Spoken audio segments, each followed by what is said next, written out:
Oh boy, cool. Hello, welcome to D&D Stream City. I am Kelly Abrajovic, the DM, who is an English PhD student at University of Milwaukee. I am Ryan. Hello, I think.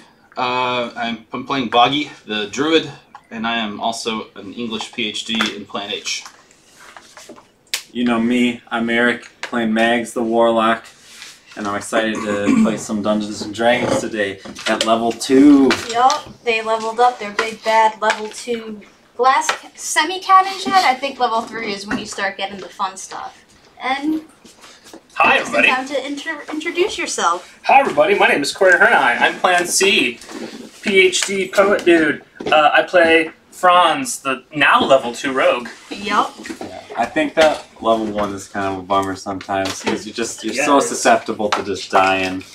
Getting one-hit wondered by specters and all that Never stuff. have any utility. No. It's a thing. Oh, since I'm going to be rolling with temporary HP most of the time now, you said if they deal half your HP, does that count my temp HP? I'm or gonna half say of...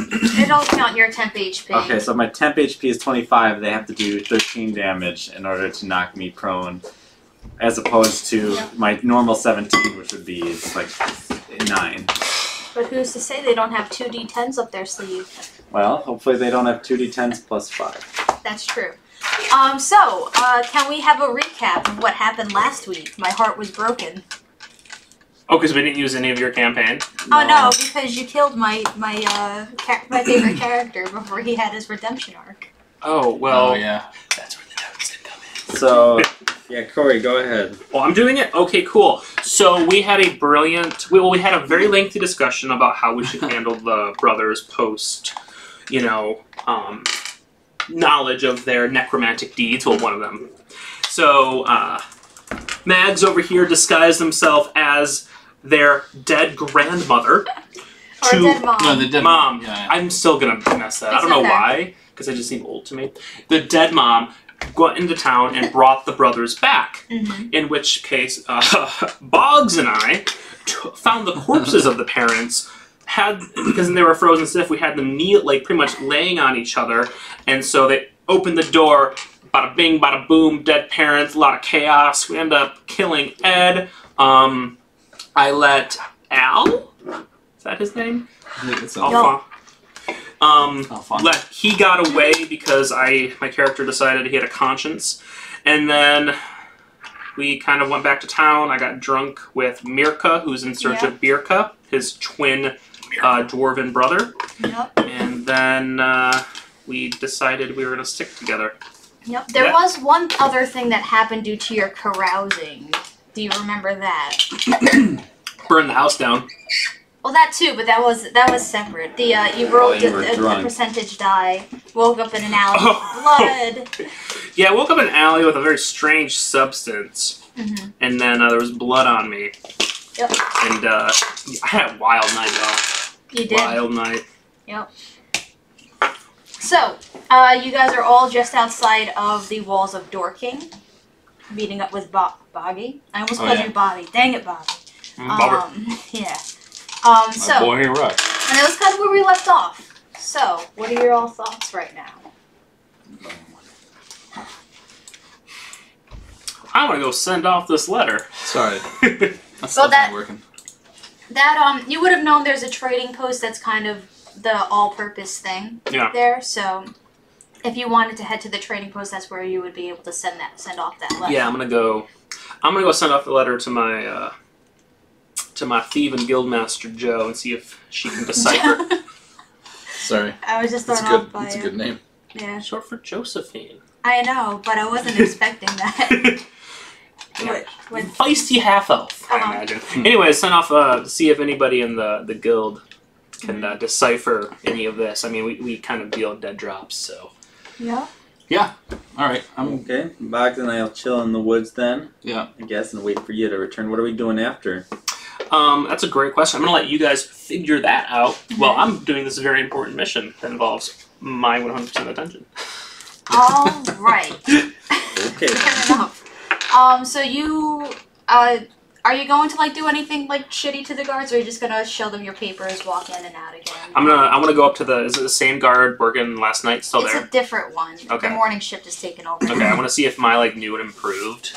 Did you? Then? Yeah, I changed. Oh, you because remember it was just the spelling right of Taisho. Yeah, but tell me how like there's not like ye old whiteout like let's do a roll to see how convincing your new page is. Okay, deception. Yeah. Sleight of hand. Or sleight of hand. Do you have a forgery kit? I do have a forgery kit. That's why I was able to do it. And you have proficiency. Okay, so then, still do roll with advantage, add your proficiency. To sleight of hand or deception? Sleight of hand for this one. Okay. It's a 7. It's a 5, so it's going to be a 13. Okay. This is a dumb as shit guard. Fuck yeah. So he looks at it, he goes, "Oh, darking. Yeah, sounds right." Hands it back to you. Yeah, I mean, yeah. It must be the local dialect. Yeah. You're able to go in. Let me just pull up the map of. So the trading post is pretty close to the wall, not too. It's on the south side of town. Okay. You get there, but roll a d20. Okay. Okay, I rolled 6. Okay. As you're Dungeon. approaching the trading post doors, it's just very simple, made out of wood, not a fancy building. You hear, "Hey you!" Hey you! Yeah, you! And this is my best accent so far. Anyway, so do you turn around or do you just yell at the door, "Hey you," without looking? So wait, I'm going up to the trading post and someone from the trading post is yelling out. Oh, "Hey, you just hear, "Hey you." Oh, I just say, "Hey yous," and just keep going because I'm delivering a letter. Okay. So you feel a hand grab your arm. Stranger danger! Stranger danger! Stranger! Oh my I'm screaming. I'm screaming stranger danger. No. Shh, shh, shh. You just kind of hear someone just kind of like shushing you. She turned you around. But actually it's more like this because she's a little dwarven lady. Okay. So she kind of is reaching up and she goes, "You don't remember me?" Dude! No, I don't remember you. And she's like sitting there like, "You helped me out last night. You took my stuff for safekeeping. I said you could keep it if you showed me the magic people you were talking about." Ah, the magic people. Cool. I need to deliver this letter first, and then we can go to the magic people. I really have to deliver this letter. Okay, I'm waiting out here for you. Don't try and escape or anything. I mean, like that. I'll just yell stranger danger again. It seems to help me out most of the night. For context, he's a minor in this campaign. Anyway. What's your age? I'm like 16. Oh, I thought you meant like one who works in the mine. Oh, yeah. Now I have a new character idea. Anyway. Sneaking them coals out of the... So do I need to buy like postage or anything, or I just like slip it in? I mean, very... Make him roll for how many people are in line. Yeah, roll a d20. That's a 12. Do I add anything? You're 12th in line. You had 100. You're 112 in line. Actually, let me roll the percentage die. I'm more interested in this. It is. So it's 23. You're still 12th in line. Okay. So it takes a little while. They're channeling their inner DMV workers as they're just kind of sorting it through, making up there, and then you Would they combine their post office with the DMV? What kind of hellish landscape is this? I mean, bear in mind, this is like a small town in the middle of a city-state that was demolished 3 years ago. So they kind of need something to be kind of the all-purpose, because this is literally like the utility store. This is the grocery store. This is the DMV not connected with a bunch of other public utilities? For me, the DMV is connected to the Secretary of State in Michigan. Well, no, not just like connected to the Secretary of State. Like in my hometown, like there's this building with all sorts of official government stuff, and the DMV is just one room within there. No, it's like a strip mall of bureaucracy. Wow. That kind of, but it's a building. It's inside of a building. It's it's more like a mall. Oh yeah. So I guess to me, that makes sense. But I'm from Merrill, Wisconsin. So I guess. Man. It's weird because my hometown DMV was right next to the butcher, so I just automatically assumed the DMV with meats.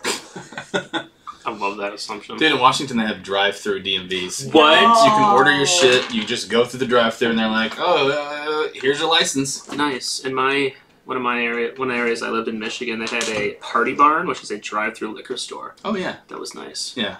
Wow. Anyways, so I'm just shooting this shit because it's waiting 12th in line. I'm tapping my foot and patient. So you finally, it takes almost like 40 minutes to get through 12 people. Oh man, this dwarf is gonna be pissed. She is gonna be pissed. And the person at the counter goes, what can I do you for? I just need to send this letter.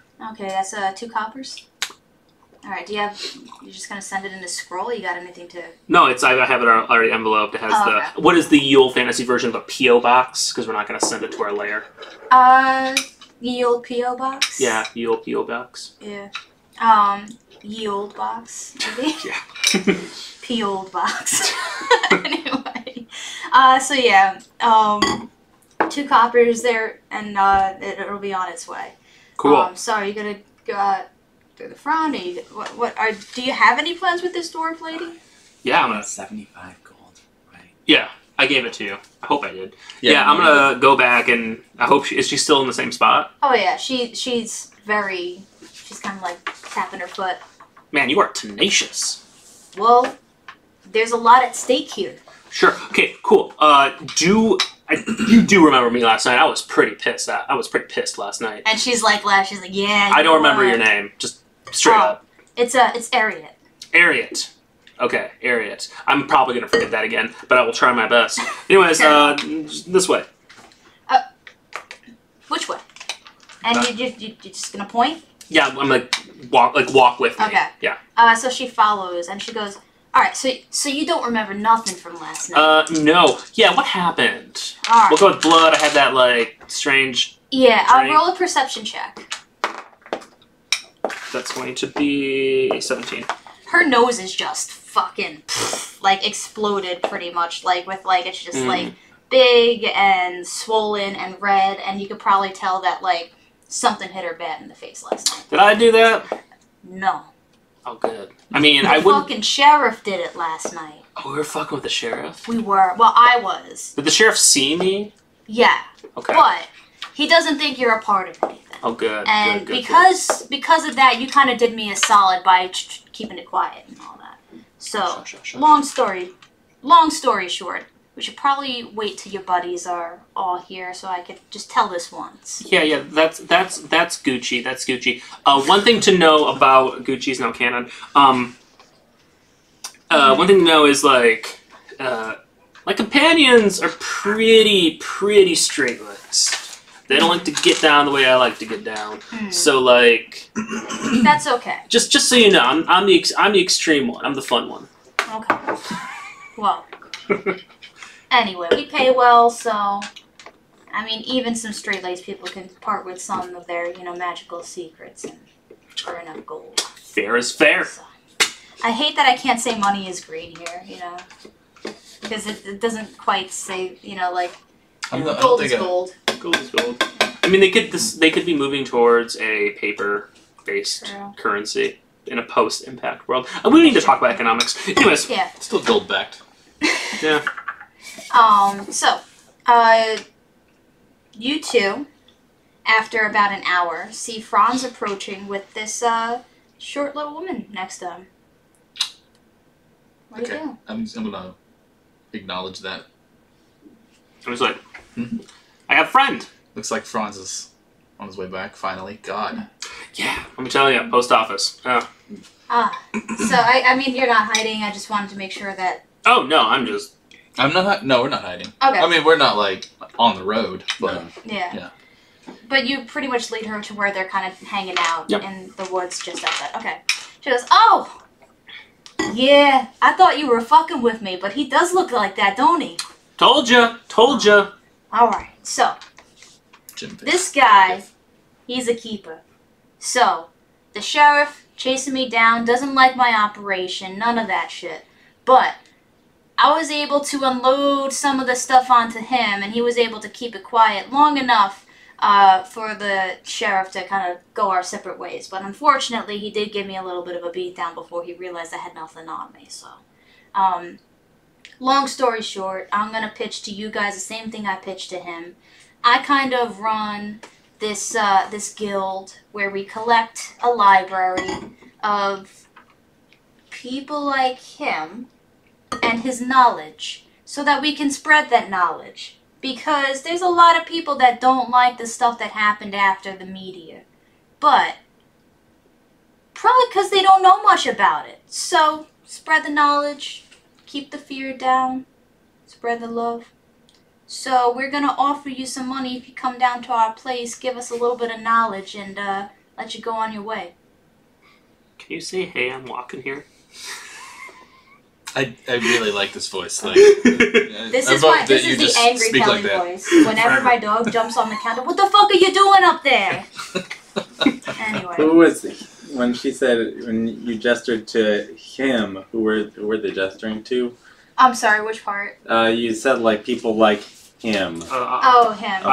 Compatriot here. Not like she didn't believe that he was friends with like a Swamp Thing person. She thought that he was just exaggerating. Okay. And she seems to know that you have some sort of magic ability, but... And my character would have described it as freaky shit. Yeah. Okay. So what do you say? I don't really understand what you're asking there. Well, you can do freaky shit. You tell us how you do your freaky shit. We tell it to our boss, then the boss tells other people how to do the freaky shit. Sounds like they're creating, like, Library of Babel here, and, like, just trying to, like, make a huge compendium of everything that happened in this post-impact world. And I think that is a valuable and valiant effort. Also, it's playing in a realm that I am very knowledgeable of.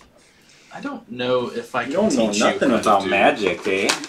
I know how underground trading works, and I know it's very profitable, and I know that if we get on this, especially something as large as this, I mean, we can one day just start selling these beautiful, bound, expensive encyclopedias. Roadshow, it's going to be great. So you think you're the only one here who's ever dealt with the underground economy?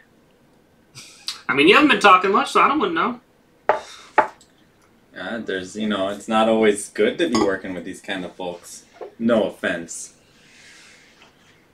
I mean, you are working with these kind of folks. Hey. Listen, everybody thinks they're too good for this shit that I do.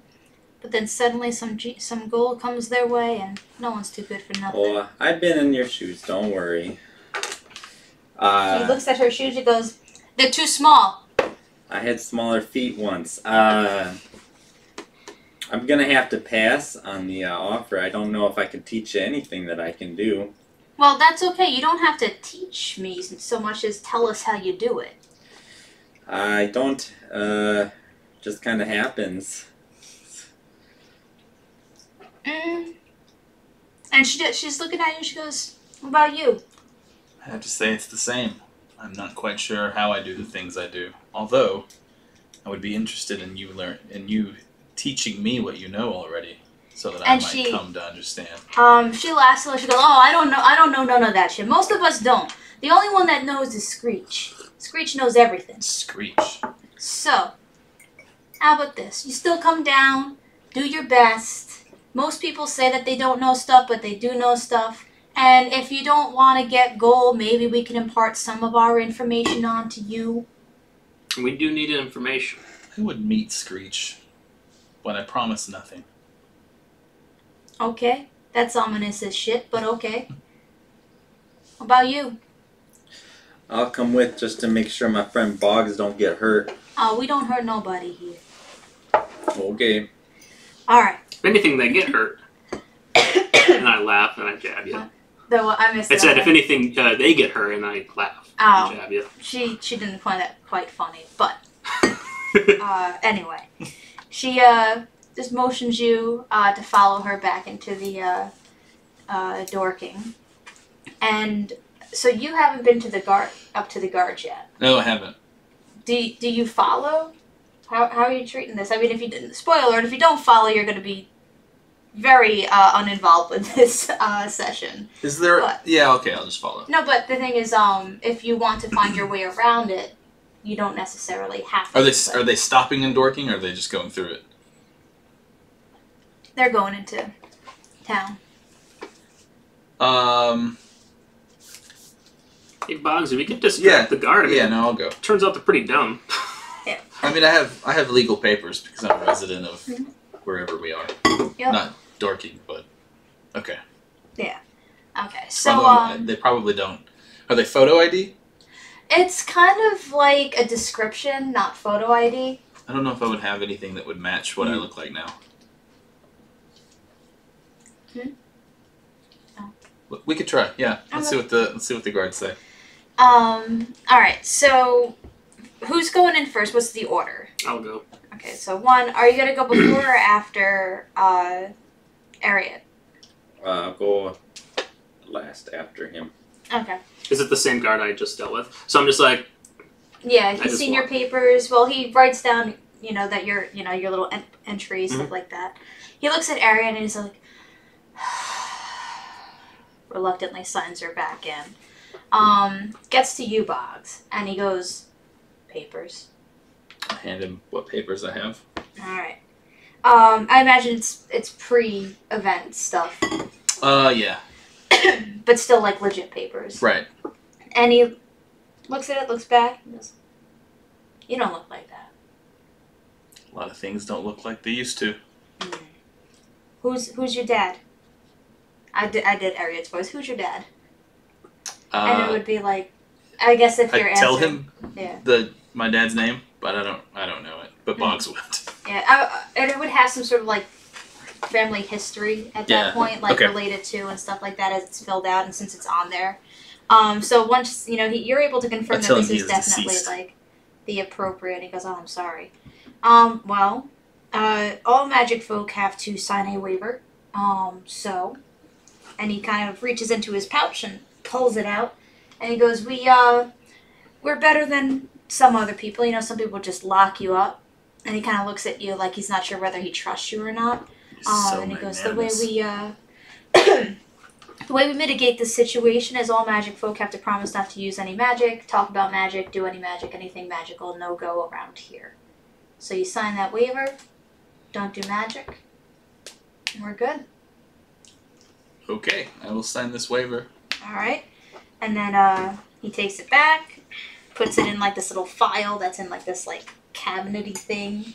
And he writes on your passport, pretty much point of entry. There you go. Good. Inside. I dropped both of my magical passives on the way up, by the way. Yep. Sounds good. You've been in before, so he just signed you in. You don't have anything suspicious about you. So you go towards the alley that you woke up in. I guess it was this morning. Yeah, fine memories. Let's rejoice in those. And he goes, hey, there's some of my blood there. No. Your shirt didn't catch it all. What the fuck? You're getting slow there, buddy. Blame it on the booze. Anyway. So she kind of goes behind this, like, ye old dumpster. Pushes it out of the way. It takes her a little bit, but she's stronger than she looks. This ain't discreet. Y'all need to work on like your secret passage methods here. You can't have something that's like loud. Is anyone noticing this? What? There's no one around right now. Sorry. Or like no one in like this part right now. And she goes, didn't tell you it was loud. I never said that. Me. They use some really nice WD-40 on the wheels of this dumpster. So she lifts up and there's a little passage with a little like very crude stairs like built into the wall. Cool. And she goes after you. Alright, I go right down. Do you? I'll go on last. Yeah. Or I guess last of us three. Okay. She goes, alright, don't trust me, whatever. And then she starts climbing down. And it's very dark in here. And she goes, any of you got a light? Yo, Max. I pull out my sword and cast light on it. There we go. Solved your light puzzle. And yeah. So it takes about an hour if you guys wanted to do an hour to get down these steps. No, like to get to the next part that I'm about to paint this picture. Oh, okay. But my question is, I recast the things, my passives. Mm-hmm. You could kind of tell that you've gotten out of this, the walls of the city, but you're underground still at this point. Okay. If you do it, everyone do a survival check. Oh, hey. That's a nat 1. Nat 1. No. 5. Wow. Add your stuff. Sorry, I'm just impressed. Did you roll a 5? Yeah. I did. Even with like your modifiers. Yeah, You guys are lost as shit. If she did not help y'all. Isn't it like just a tunnel? I mean, there's other passageways that branch off. So like if you had to, there's twists and turns, and it's also fairly dark. So even with your light, things kind of look the same. I think I'm just like happy go lucky. I'm just like whistling, not really paying attention. Yeah, and I think maybe Mags is so concerned with making sure that, no one is like up to no good that she doesn't really pay attention to where she's going, and Boggs is just... Boggs? It's dark. You must have hit like a 10 or a 12, right? 7. Oh, thought your survival would be pretty high. I went nature, I think. Or maybe it was medicine over survival. Oh, it's okay.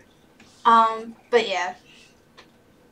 After about an hour, you get to this large door, and suddenly, it was pretty narrow leading up to this, but now suddenly it's just gotten, big and cavernous almost. And in the middle is this large door. And once again, she pulls it open, stronger than she looks once again.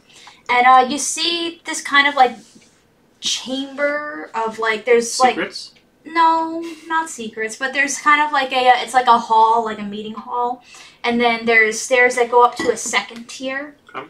And there's a couple people milling about. There's about 20 people total from what you could see. And then most of them are at the bottom, with the exception of this one, raven person chilling out at the top.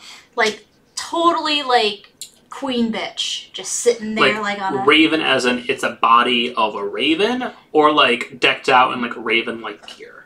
It's like a raven, but a small human size. Okay. So I don't think many of you have seen something like this before. Maybe Boggs is someone who's been in the forest. Do a history check, all of you.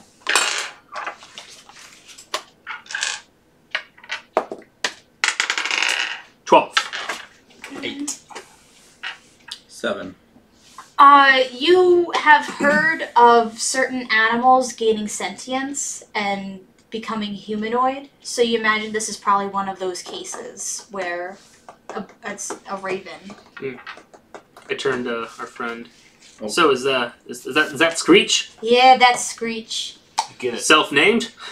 Well, sort of. Is it like a Pokemon? No, we call her Screech because whenever we asked her for her name, she just made this awful screeching noise. Pokemon. So, yeah. I don't know what a Pokemon is. That's what we call them back in the guild. Okay. Alright. What guild? 5 Fingers, back in the capital. That's funny because with your guild, you can make our guild. We're called Knock. And she knocks on the wall. Sorry, I was really proud of that. How long you been part of 5 Fingers? Very small side conversation. How long you been part of 5 Fingers? Oh God, how long have I not been part of 5? I mean, they help. I mean, I don't know how much you've been in the capital, but these child guild things running around. Well, you don't need to tell me who they are. I'm just asking how long you've been. A good while. I would say, God, at least a good 5-6 years at this point. They practically so before the event, then. Eh? Oh yeah, I've been with them for a while. I mean, we got bigger after the event. Though. Oh, okay. All right. Yeah, Joe know how to capitalize. Can I make a history check to see if I recognize him now that I know that information? Recognize him? Sure. Me personally or my guild? I personally forget the part of the backstory this fits into, so if you can... Yes, they don't know, but that's fine. Yeah. Their characters won't know. My character, remember, did work with unsavory types in the capital. Yep. Before the event. Just not too good. What type of check is a 6 I rolled? Do you want to go against my wisdom? Yeah. No, it would. I think it'd just be if I recognize. I don't think you recognize him, but you probably recognize the guild name. Yeah. Or dealt with some people within that guild. Mm-hmm. So yeah. Like I said, about 20 people milling about. Screech is up top, just kind of like basking in her glory. She's on like this big, like royal-looking chair that's definitely stolen. Not Screech. Ariat goes, "Hey everyone, we got new people here. Say hi." And you hi, like just like a half-hearted like that, and they get back to their business. So she goes, "All right, so we get you to Screech.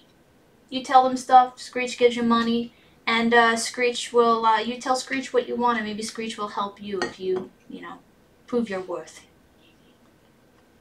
All right. Okay. Alright. So she leads you up, and she goes, "Hey, Screech, here's the people I was telling you about." And Screech goes, "Hello." Just like that. Hey, Screech. Hello. Hello. Hello. Can you say any other words other than hello? Can you say any words other than hello? Oh, it's a mimic. Oh, it's a mimic. Fun. Schnickerdoodle. Anyway. And Screech is clearly having fun doing that because it's kind of a, it's just like a little game for her at that point for people to realize what she's able to do. So Screech goes, "Magic? Magic?" Magic. I repeat back with the exact same inflection. And like, she kind of like turns her head because she's not used to that. Like, imagine like the birds when they're like, that pretty much. That's what she does. She goes, "Again?" Again? Oh, Screech is loving this. So she's kind of like narrowing her like beady little bird eyes. And she goes, "Explain?" Explain? God damn it, she is so like she's a cross between like upset but also like excited as well. And she goes, "Right. Write down." So right now, sorry, I'll just explain it as Ariat for you instead of DM explaining. Oh yeah, so if you don't know how to tell her in your words, maybe you could think about it. It's a pedagogical thing. Sometimes it's easier to write down than to come up with stuff on the spot. So if you write down how you do that. Screech. This is going to be a think, share, share. I'm not really excited about this. I mean, you don't have to actually write down. God, I'm having more flashbacks. But yeah, so you write down how you do that, or how you think you can do that, or what causes you to be able to do that. I don't know. I'm not a magic person, but write it down. Let Screech see. Price? 2 GP. What? Nah. Not good enough for you? Oh. It's barely worth the walk. 2 GP per thing. Per letter? You got a spell that's 2 GP, another spell that's another 2 GP. So do you just want to know what we can there. do, or I can explain to you what I can do, but not necessarily how I do it. Would you rather us pay you spell for spell?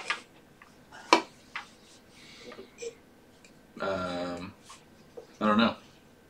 I can't read spells, so it's not too useful for me. So I pull out. What? Can't read spells. Screech laughs when you say that. So and it's kind of like a creepy laugh. I respond in kind. I pull out Ed's journal, and I'm like, symbols. Oh, that's clever. I didn't even consider that. Yeah. And Screech narrows her eyes, and she like starts making like grabby hands with her feathers, like all excited. And then she kind of, she's like thumbing, feathering through it, like that, looking at it. And she is thinking, and she's confused, but she can tell something important when she sees it. I thought we killed that guy, so that didn't happen. Mm-hmm. We were trying to not share that information. Well, you don't know what it is. Yeah. Oh, yeah, that's right. Oh, yeah. So, but she can tell that it's important, especially, if anything coded is important, apparently, in this world. And she goes, 30. A piece? 30. And she holds this up. 30? She wants 30 gold for that. Spells for information. Just to confirm, you're letting her keep this. I'm not letting her keep it. Oh, okay. I want it sorry. Yeah. What I'm trying to say is, like, instead of maybe us getting paid in gold for writing down what these people can do, I'm pimping you guys out. Don't bargain there with other people's things. Well, gee, I'm assuming you guys want to know this information too. I'm assuming it's valuable to all of us. Am I wrong? I'm not sure what's going on here. So far, they have offered to give you 2 gold pieces per spell. Sure. You teach them. Yeah. Or I can't teach anyone anything though. Like things that I can do just happen. Well, you would kind of explain. Usually under duress. You would explain to the best of your ability. They're not asking you to give a point by point. You know, it's. I could show them. That too. All right. So if you wanted to do that, you're free. That's another thing. But pretty much, you can either choose to get 2 GP per spell you show them, or you could get. They haven't said like. They did say a spell for a spell, but you don't know what kind of spell they're going to teach you.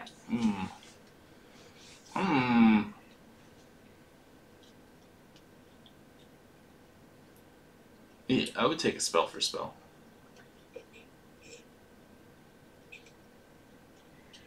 I mean, why not? I'm a terrible dude. You go ahead and do your thing, you know.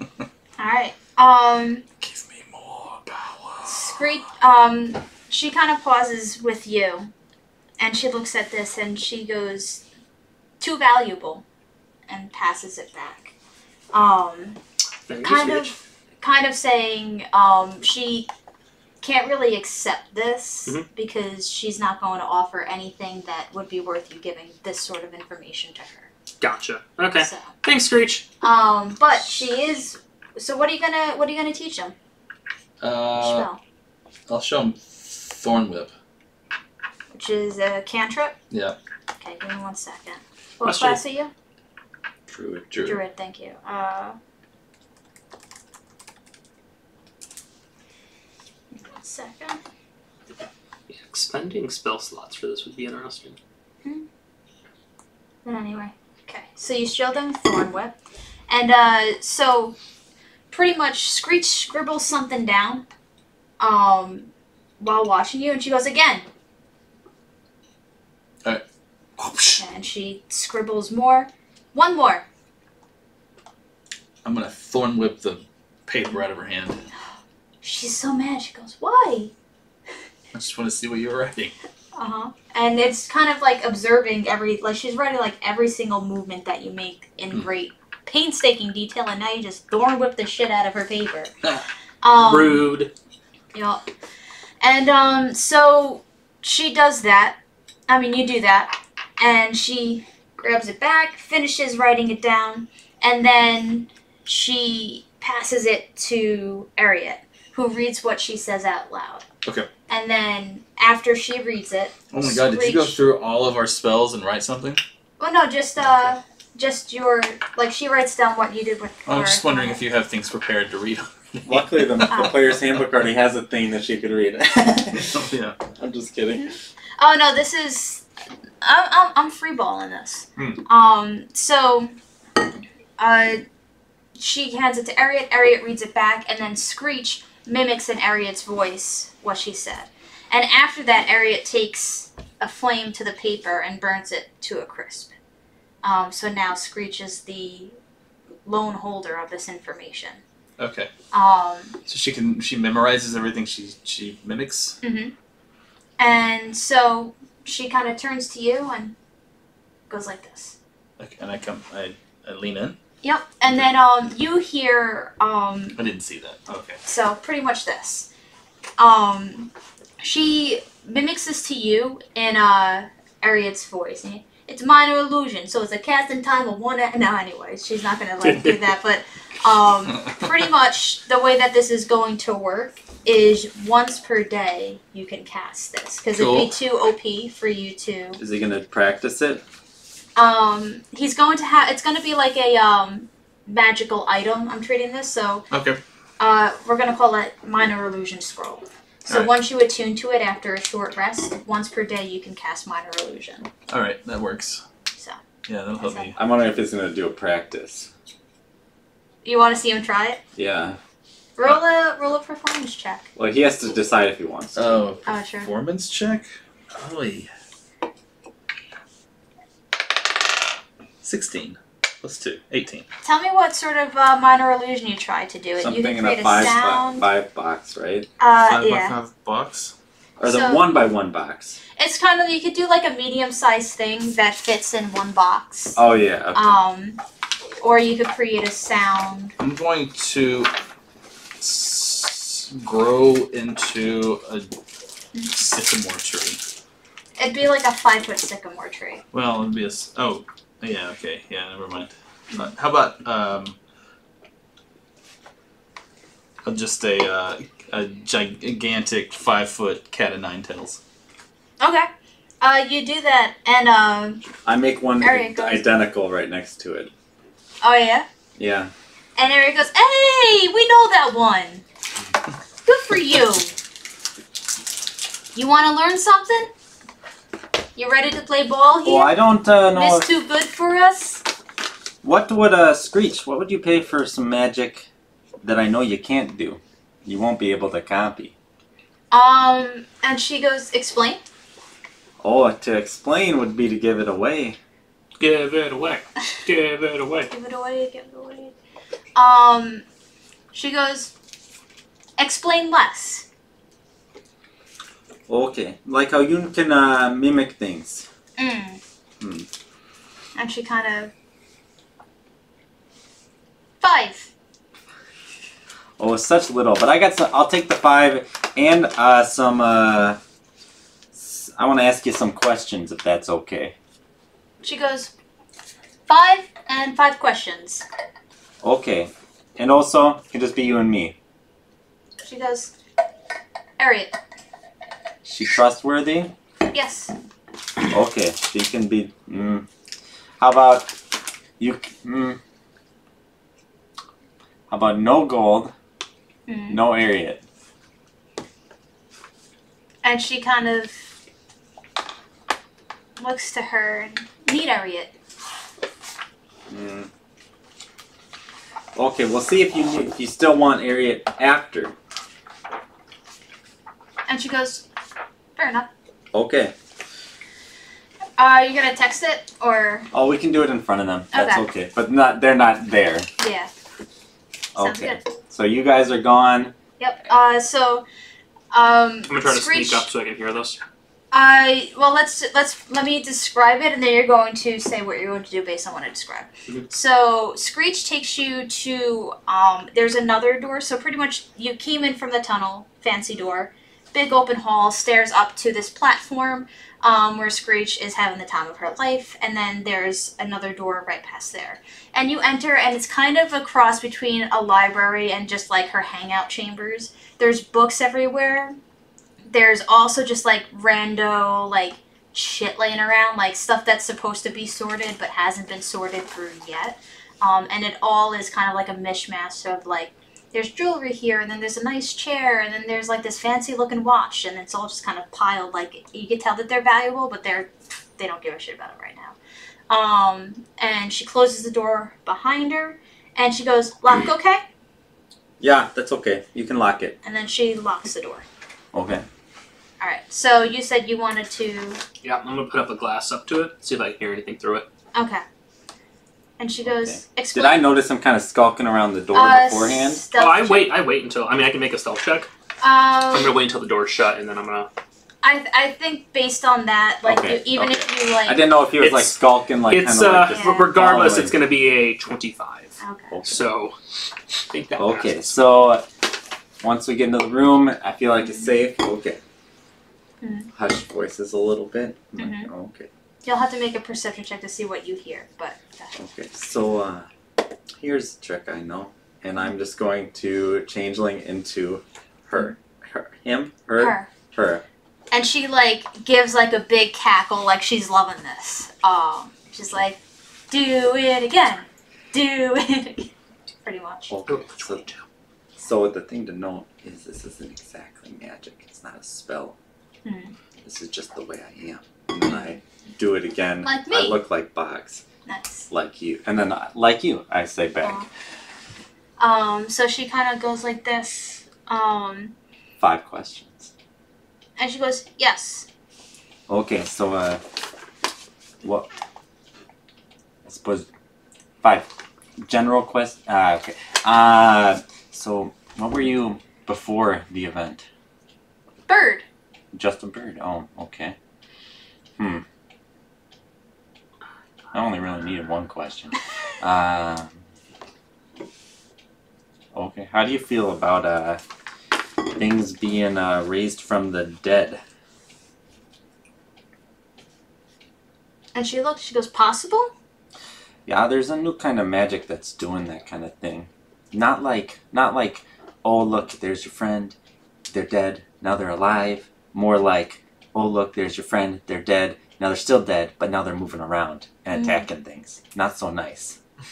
There goes my dinner. Yeah, there goes your dinner. Exactly.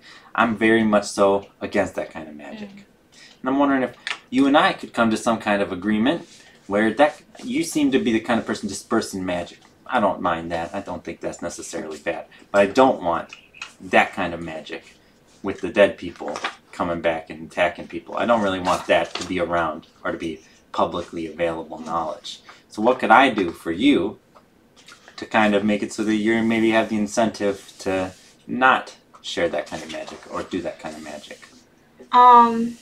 She pauses and goes, Harriet?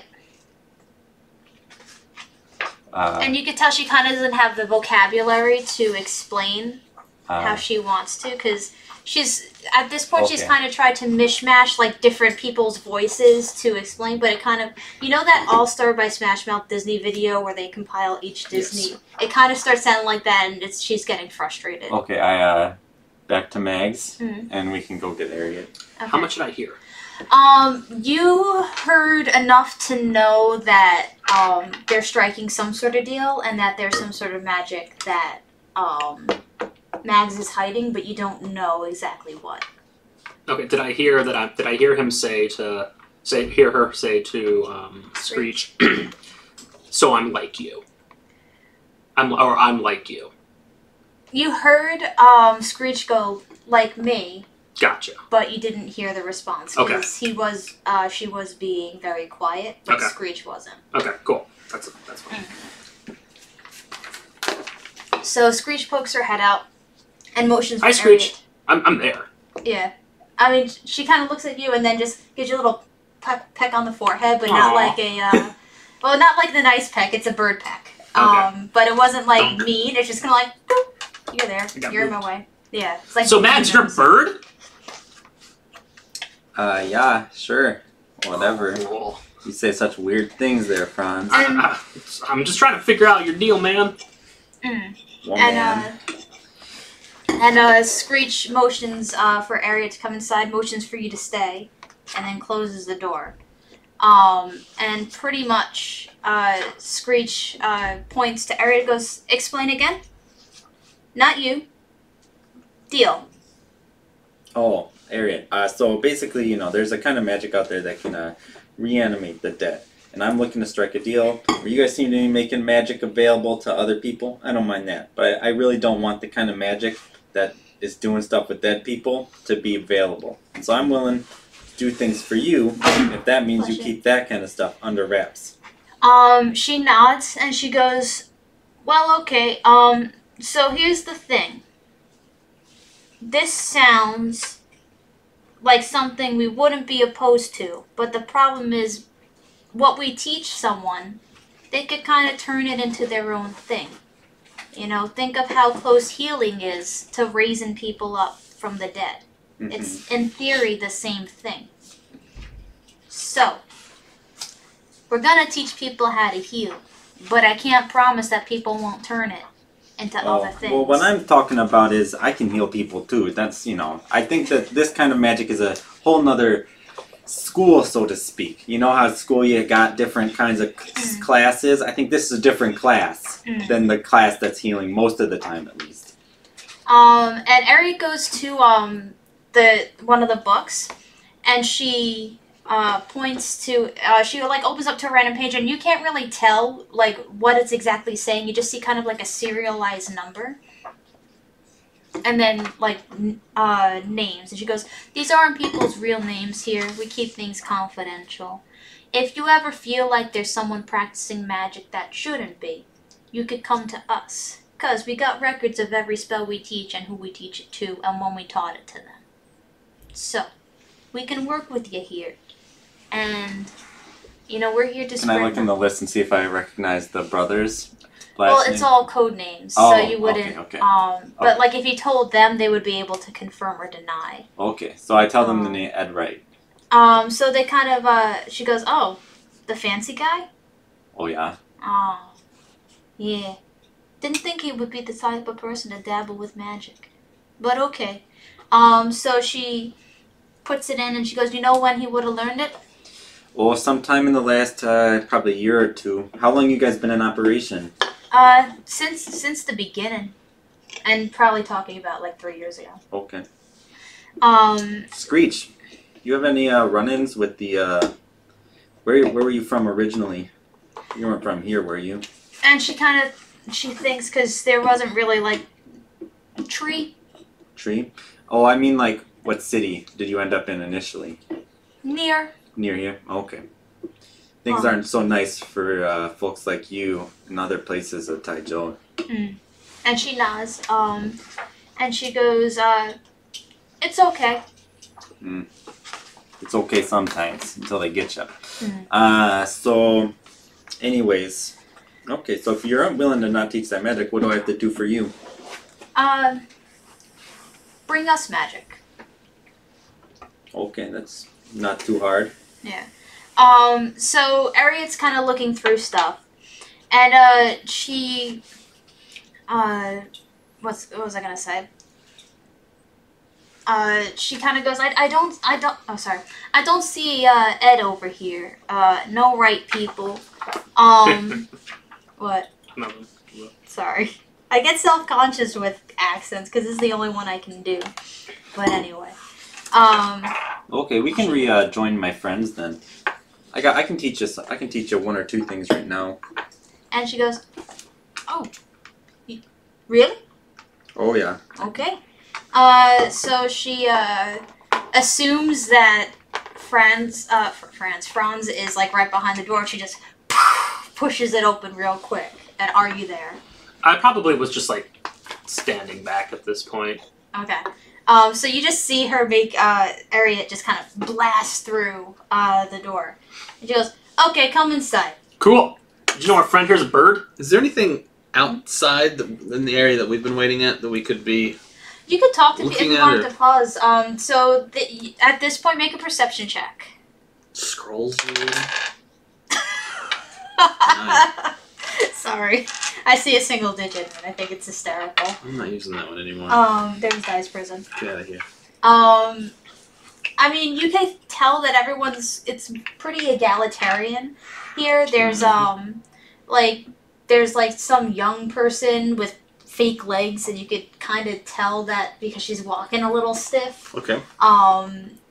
And, because ye old prosthetics aren't too fancy around here. You hear a little clunk, clunk every time as she, Peg legs. Yeah. There's, it's pretty diverse here, so that it's not, dominated by one race or one gender or one whatever. Do you want to do a perception check while you're chilling out here?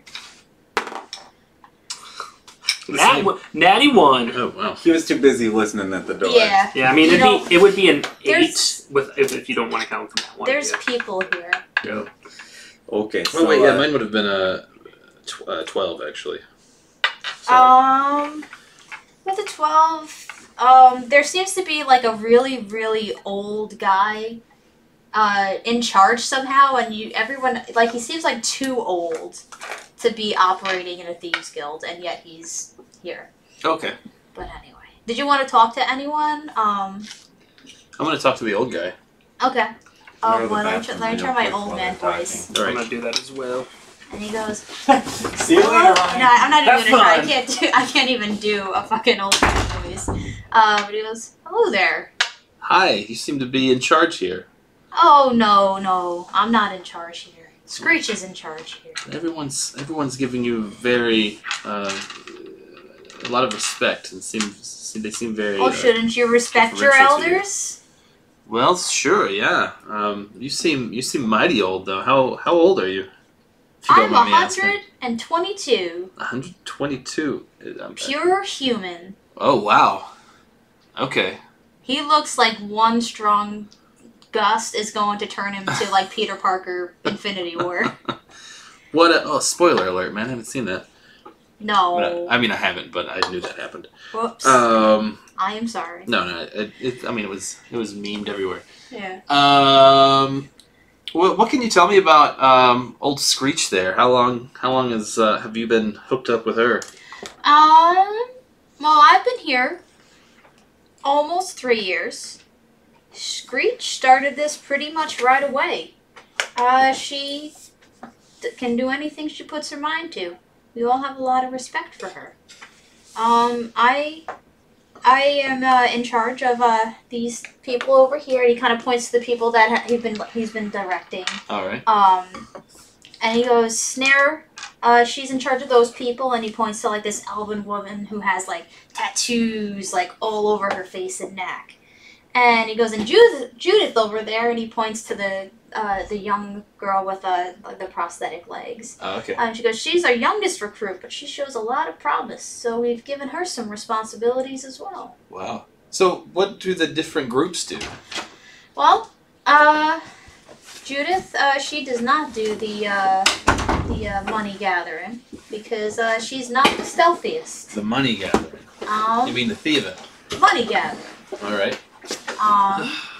She they pick out the points, and then Snare's people, they do the money gathering. Well, what do your people do? Well, let me think what our people are doing. We hold the fort. We make sure everything's okay. All right, so your defense, and then Screech there is concerned with the magic gathering. Yeah. So she gets all the magic. She learns it. Ariat is kind of her right hand lady. And once a month, Screech spends a weekend teaching people magic, and she comes back, and everything's all good. Business as usual. Where does she go to teach? In the mountains. Okay. So it's not just members of the guild that are learning.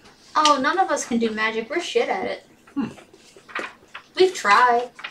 But you can't do it. Okay. No. And I'm not in this conversation. Okay. Oh yeah, I forgot. Sorry. Okay. Yeah. Well, thanks for letting me get to know you. Anytime, Guy old whose name you just told me. You didn't ask for his name. What's your name again? Bowen. Bowen. Well, it's nice to meet you, Bowen. Nice to meet you, Mr. Swamp. You take it easy. How much of that conversation did I get just by passing by? Well, we're in another room. Yeah, you're in another room. Okay, this is while we're in the other room. And he would be downstairs, so it's not even like on the same level. Okay. So. Not even on the same level, bro. Yeah. So, okay, first of all, one question. I know how to do alchemy, right? Would that be considered magical in this instance? Like being able to make alchemist fire and throw it and stuff? Powerful potion making, like if it's stuff that's kind of like, if it's something that like we can make, like if we can make a Molotov cocktail, then like alchemist fire probably would not really be all that great. Okay. But if you make like a healing potion. Okay, which I can do with the kit. Yeah. So okay. Good to know. Good to know. Okay. I mean, we have essential oil. No, I'm kidding. No. Okay. Yeah, we have essential oils. Okay. So here, I'm gonna show you a simpler spell first. Mm-hmm. And we'll trade spell for spell, like you did before. Mm-hmm. Okay, cool. Teach him the spell. Ooh. And she is confused. She goes, "Gift?" Yeah, gift. Yeah. Okay. Okay, so I pull out my sword. Are you here? No, I'm still in the other place. Mm-hmm. Okay, so I'm gonna need 2 volunteers. They might get a little hurt. And Screech laughs at that and points to him. Volunteer! Okay. Thanks, Screech! 2 volunteers. And Harriet kind of goes, well, my nose is already fucked up, so might as well go for the whole shebang here. This better be worth it. Okay, so I said that to Screech. This better be worth it. I pull out my sword. Now, normally, you hit someone with a sword, and I kind of just gesture. I don't actually hit them. And it just hurts that person there, right? Mm-hmm. So, are you gonna willingly take the hit? What are you doing? I'm gonna hit you with my sword. Okay, I will hit him with the blunt end, so it does base 1 damage. Okay. Do you want me to do like a dex save or something? No, okay, so I use green flame blade, and I say, but with this technique, you can hit more than 1 person. And I hit him with the blunt end. That's a nat 20. Wait, I'm trying to avoid being hit. Well, if it hits. Like, it does the thing. Yeah, it's only, so I would roll to hit your AC in this instance. Which, do you want me to do that? I guess if he's trying to avoid it. If he's trying to avoid it, then you're going to have to. That's a 13 plus 4, so that's a 17 to hit. Yeah, it hits. Okay, so it hits you. You try to get out of the way, but then with this, I hit him, and then the fire shoots out and does 4 damage to. I think it's 4 damage to the other. It's whatever your modifier is. Yeah, to Ariat. And she goes, ow, what the fuck was that for? Just kidding, I know you were doing it. Yeah, then the fire dissipates off of the sword, the green fire. Nice. Is that a cantrip? Yes. Well, cantrip. So pretty much Screech is writing this down. And she goes, again! Because she needs to be shown multiple times. So it's not going to hurt too bad. I'm gonna. You're rolling every time. Okay, I'm only hitting you for 1 yeah, it's fine. each time. Okay. That's fair. Okay, so it still hits the other person, right? Even if I miss him, but 17 plus 4. Oh man! Oh, you got to get better at dodging these, eh? Well, I'm not. You should pick up a shield like I have. Wouldn't help in that situation. That's only a +1. Okay. Does she want me to do it again? She goes again. Okay. This time I'm gonna hit her, and then the fire's gonna hit him because she's gotten burned a couple times. I literally just step 5 feet away. And actually rolling. I know exactly. Strength contest because she's gonna grab onto you. That's a nat 1. Haha. So she just grabs you. I want to mention by your ear. Is she looking to avoid? No, she's. I went from a nat 20 to a nat 1. No, she's not avoiding it. She's trying to stop Franz from being a little baby. Okay, and I hit her for 1 with the back end of the sword. The fire. You get flamed for 4 damage. Okay. So I just heard her heal me. And she goes, I don't know no magic. I told you, little shit. It says Screech. Oh, okay. Sorry, I thought. Hey, I gotcha. And I put my hand on him, and I'm going to heal him for 1d6. So you've taken 6 damage. And, you heal for 3. Eric goes, I've taken... Oh, is it plus my con mod? I've taken 9 here. Gonna help me out? You've taken 9 damage. I don't have very much per day, and we are getting in a lot of fights lately, it seems. I don't know how many fights you get into. I look her over, she's kind of beat up. Maybe quite a few. I'll give her 1d6, which is like all my healing for the day, but that's a 6. I don't know, I gotta look and see if Celestial Warlock, if it adds my charisma modifier whenever I do it. But they're both healed. Pool of d6s, number of roll the dice, add them together. Sorry. Number of dice you can spend at once. Nope, no charisma modifier. So 3 for you, 6 for her. Fair enough. It's better than nothing. And now she's learned 2 different magics. She's seen my healing light. She did. So, And I'm like, give me the good shit. So, Screech motions you to come closer. So she could whisper it. And as soon as she goes to whisper, she actually screams it into your ear. But, you learn Shocking Grasp. And it's the same thing, once per day, after you attune to it. Yeah. You could use Shocking Grasp. And for your healing word, and it's the same thing. It's not healing word, it's healing light. It's a Celestial Warlock thing. Oh, healing light. What are they gonna give you? 1 second. I pulled up like the top 10. Well, I don't need any new spells. Yeah, I'm getting both right here. But here, I'll teach you. I'll do a 1-for-1. Now this is a new one. I just learned it. Okay, and so I'm gonna cast Celestial Skin, which is the armor of Agathis. Yeah. And like light just shoots off of me. Bogs! I call it because like someone's got to get hurt again.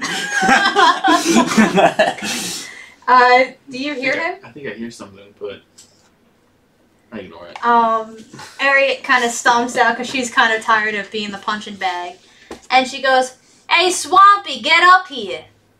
Oh, maybe not him. We get in fights. Just think one of the other people. They just need to punch me. Hey, Swampy, get up here! All right, I go. And what do you do? I assume you explain everything. So basically, what this does is it gives me a little bit more. Makes me feel a little bit like I could take a little bit more of a punch. Okay, and then go ahead and just give me a good wallop. I'm not trying to avoid whatever attack, so you don't have to roll. Okay, yeah, all right. I give a good punch. I take 1, you take 5, and the radiant light just like something like you just feel like it like burns you like a searing pain. Ouch! And Screech is loving it. And she goes again. I don't actually remember how it exactly works. The armor of Agathis. Is it just for the whole hour? It just does 5 damage back at whatever anything that hits me. Yeah, I think so. Because it's just for it's so long as the. Okay, Screech. This time you. And she kind of looks. It kind of hurts a little bit. You know, it's got to spread the love. And she kind of just pokes at it, like hoping that it'll hurt less, but it's still gonna hurt the same amount. And it smells a little bit like cooked chicken here after she gets kind of electrocuted. And I consider it like a radiant fire or something. It's radiance damage, right? Yeah. So. And she goes, "Okay, all done." And so that's a level 1 spell. That is a level 1 spell. So you also get. Are you giving the second? Because you did show 2 cantrips. I'll take the level 1 spell and the second. Well, the healing light isn't a cantrip. I don't know what you call it. It's just a Celestial Warlock ability. Okay. It'd be like an Eldritch Invocation or something like that. I'll think of something to compensate that. But what I'll say is, I'll take the level 1 spell, but the other one, it's on the house, so to speak. I'm taking it. Damn it. For our mutual business arrangement. Let's see. Roll a d6. 4. 1, 2, 3, 4. 1 second. Okay, 1 second.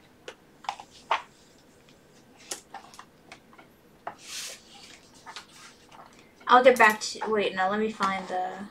Oh, come on, stop it! I'm trying to. 1, 2, 3.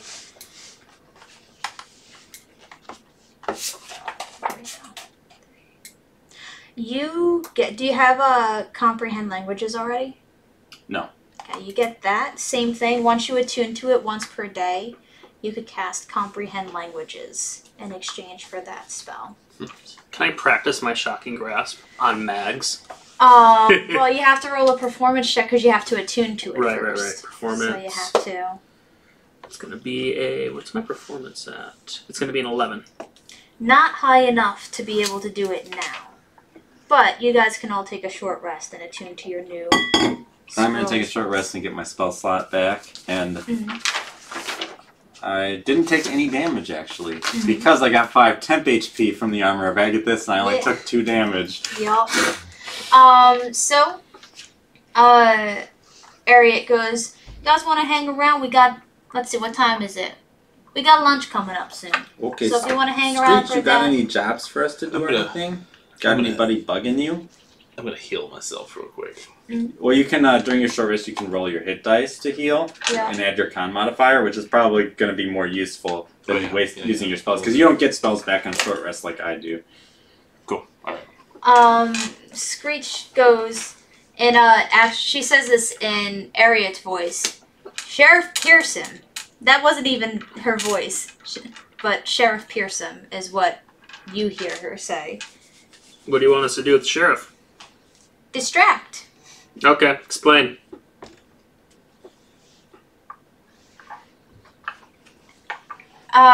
She kind of tries to think, and then Harriet goes, well, he annoys us. He's on our case all the time. So we gotta get him off our case. Give him something big to chase. Give him something else to worry about for once. So we can do our thing without him getting in our way. Because we're not here to hurt anyone. We're not looking to, take him out or anything. We just want him out of our hair. Okay. I have a plan, guys. Well, you came up with that plan mighty quick. Well, yeah. So we need to get the sheriff off their asses. And I think... they're probably just now hearing about the Wright Mansion going up in flames. We have the personal journal of Ed Wright that goes into some incriminating detail about what he's been up to. Mm-hmm. I say, tip off the sheriff. They start searching for Al. Okay. And, they worry about that mystery, and then they can go on and do their own stuff. Because I figure, though, at the same time, we don't know what Al's doing. Like, I don't know if he's going to come back, try to seek revenge. I don't know if he's... I don't know what. But if we get the sheriff on their tail, that might take care of any future problems we may have. Okay, Al could say some things about us that may not make us look too good.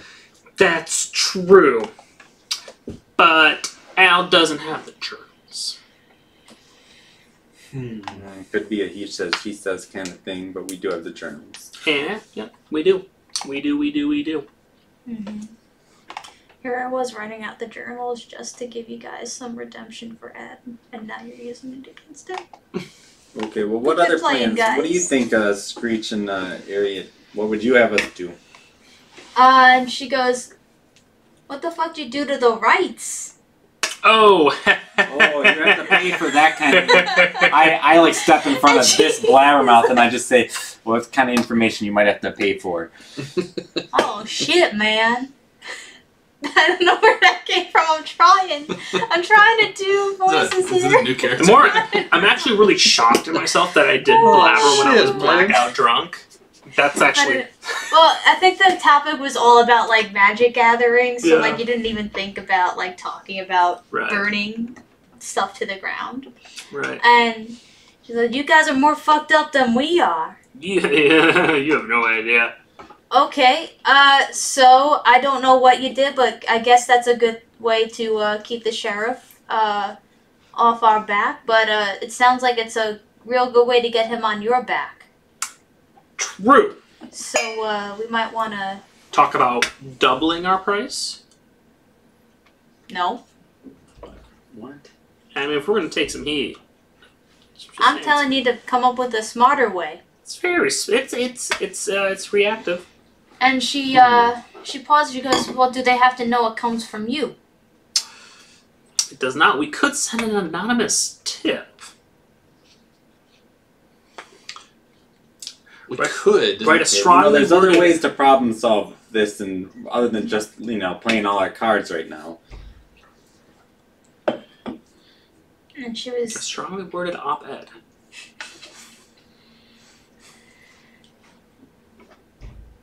So what... You just want heat off of this little magic exchange, right? Is that all the problem is? Well, no. We kind of steal a lot. Oh, okay. So now you're asking us to be... Okay, so you're just not very good at your job. Well, no, it's a small town. Mm-hmm. So they know that we're up to no good, but they can't prove shit. So we are good at what we do, because they know it's us, and yet they still can't catch us. Hey. I'm pretty impressed by the rule of law here in this small medieval township. Oh, I would think they would just kill you if they knew you were doing it instead of due process. But whatever. All right. What are you, an animal? Actually, Screech goes, what are you, an animal? Well, what do y'all think? I mean, I have an idea. Okay. I like my idea, because it's an idea. What if, yeah, it is an idea. Well, why don't you turn into your bird form and then go report it and then turn back into this form? Okay, I don't have a bird form. Okay, that's what a bird would say. I don't know if I filled you in. He's a bird. Yeah? Yeah, something. Close enough. Something. And Screech goes, voice like me.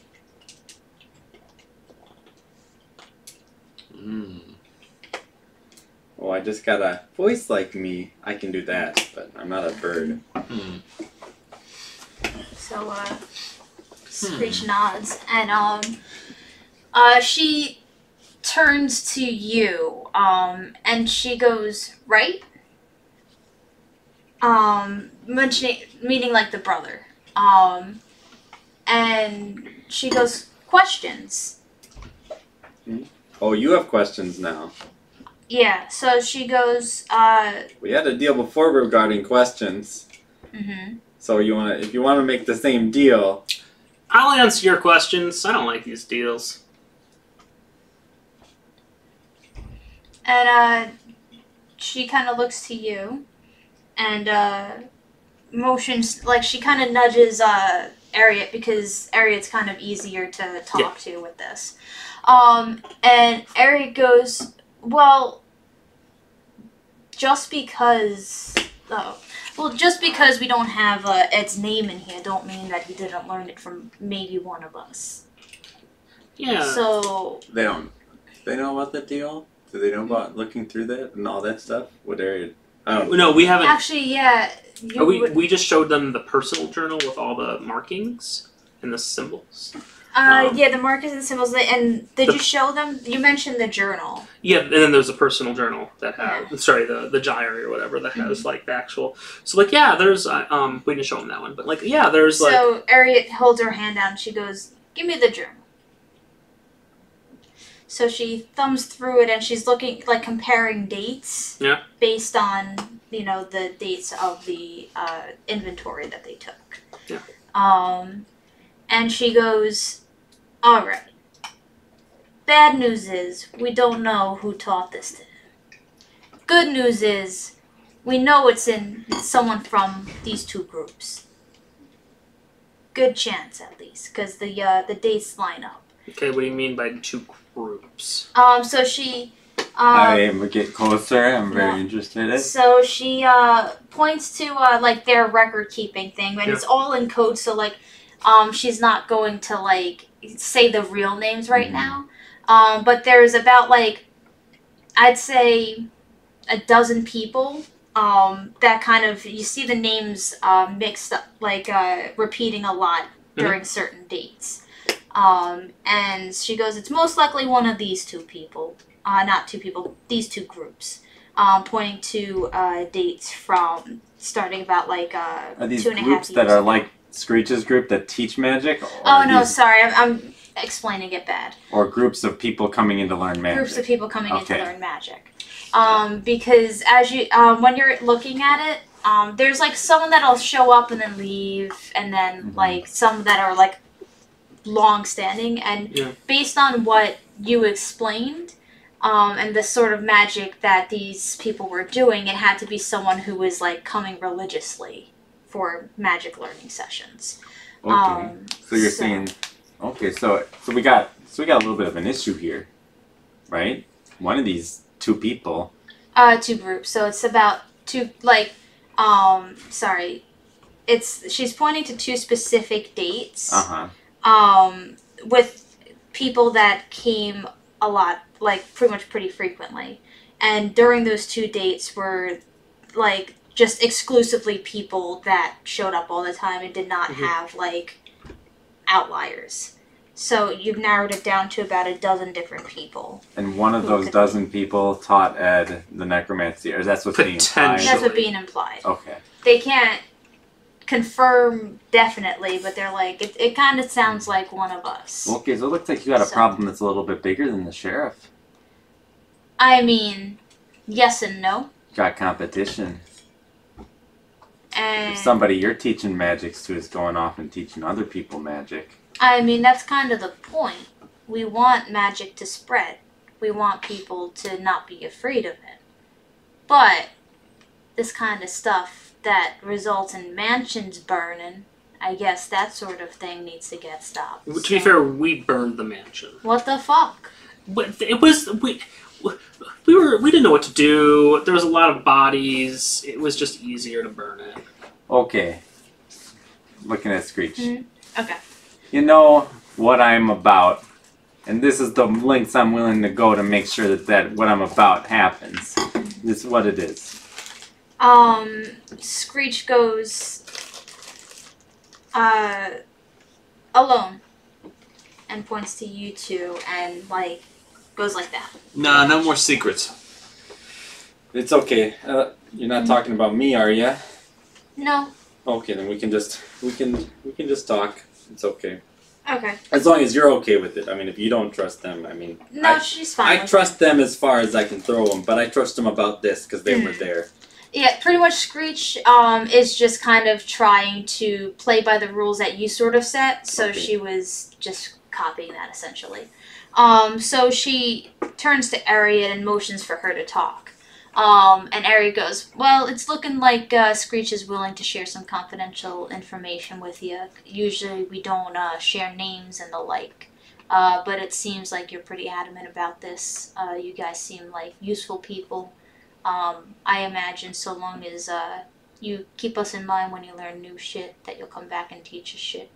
And we'll give you these names. Okay. Fair enough. Sounds good.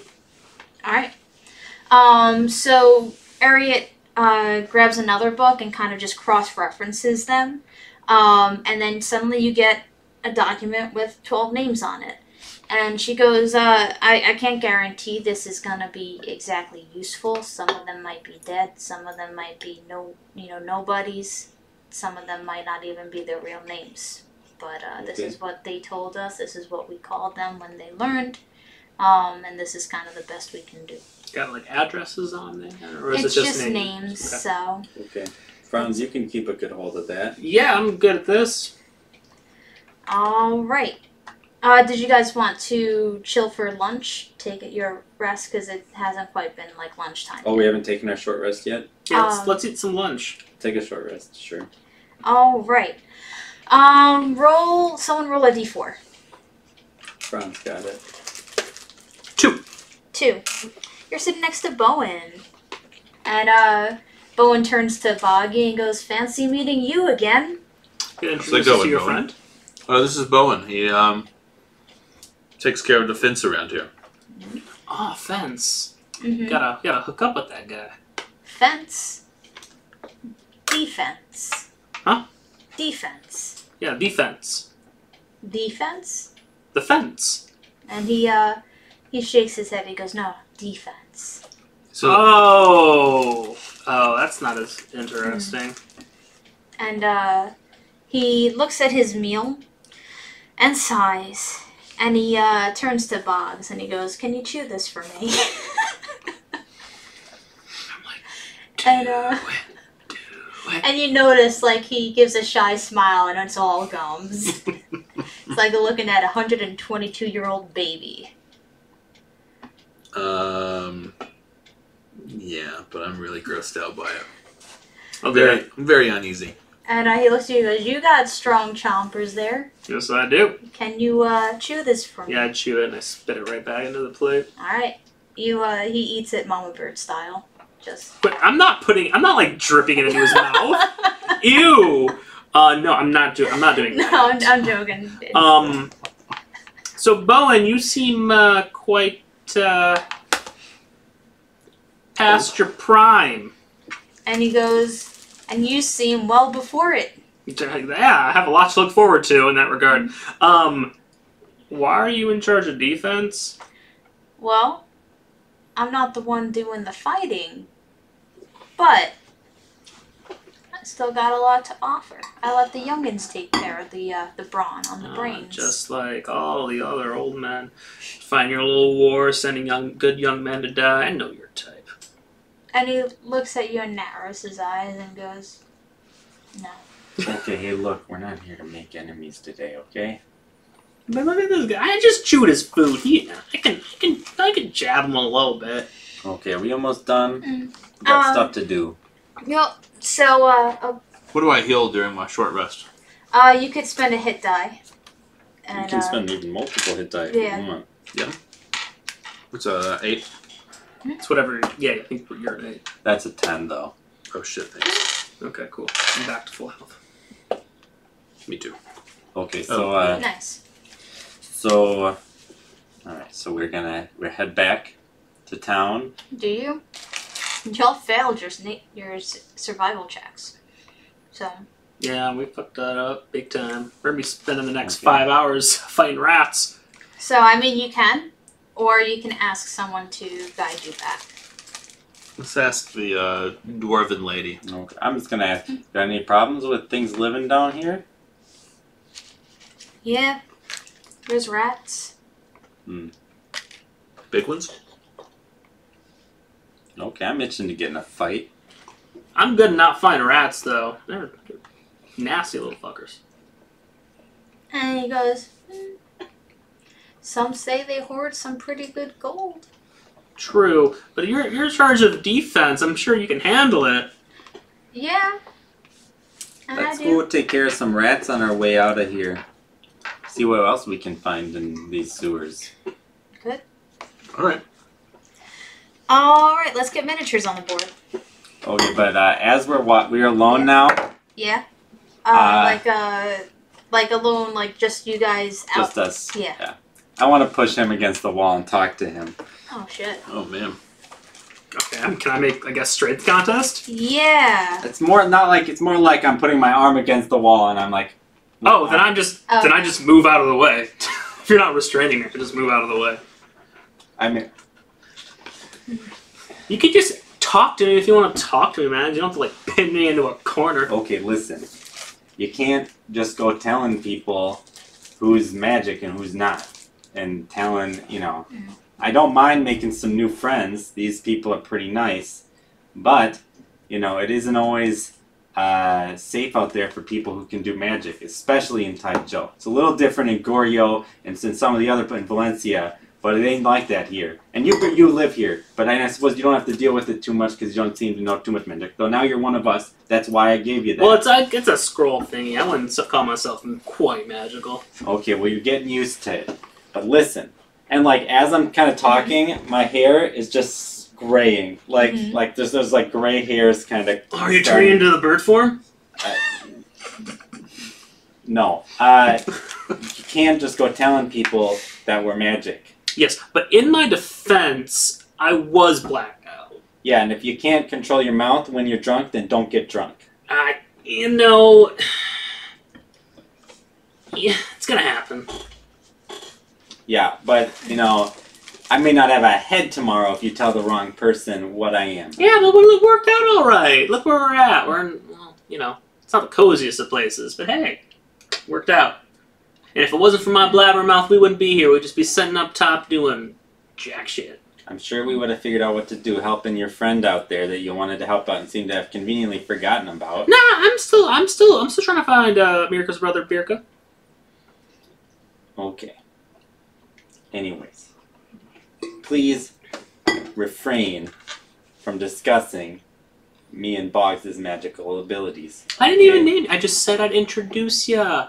You're Even not making a big deal out of nothing. Weigh in on this at all. Boggs is pretty. It's pretty apparent that Boggs is magical. He doesn't have the benefit of. And look, you can just turn into a bird and fly away. Like you're good. I don't know where you're getting that implication that I can just turn into a bird. I was listening on you. I heard it. I heard the bird. I repeat, I heard the bird. I can do this. Simple magic, nothing big. Okay, birdie. Let's roll a survival check. Oh shit. That is going to be a 15. 19. Okay. You proceed unbothered for about a half hour. No, not a half hour. 15 minutes. I mean, I'm... Oh, yeah, you want a dice for me to... Yeah. Alright. Oh, whoops. I can't find it. There it is, thanks. I'm looking for rats and stuff of that nature. I'm kind of looking to get into a fight. I'm mad. Yeah. And what did you roll? And I got all my mage armors and everything's on. I rolled a 19. Okay. For the survival check. Yep. Do a perception check if you want to see if you can see any ratty rat stuffs. Perception, that's going to be a 12. I got 22. Okay. You both are 19. able to see, all three of you are able to see, they're little, like, rat footprints that go off in a different direction from where you remember, like, home is. Not home, but, dorking is. So you could kind of veer off the path a little if you wanted to, chase some rats. Okay, I'm going to head on down. Okay. Are you being sneaky at all? I'll be sneaky. Sure, we can, we're trying not to draw attention to ourselves, but, you know, I am looking. I'm assuming how sneaky can you be with the light sword out? Because I'm assuming that's the only light source. But I will roll a stealth check anyways. That's a nat 20. I got a unnatural 20. Wow.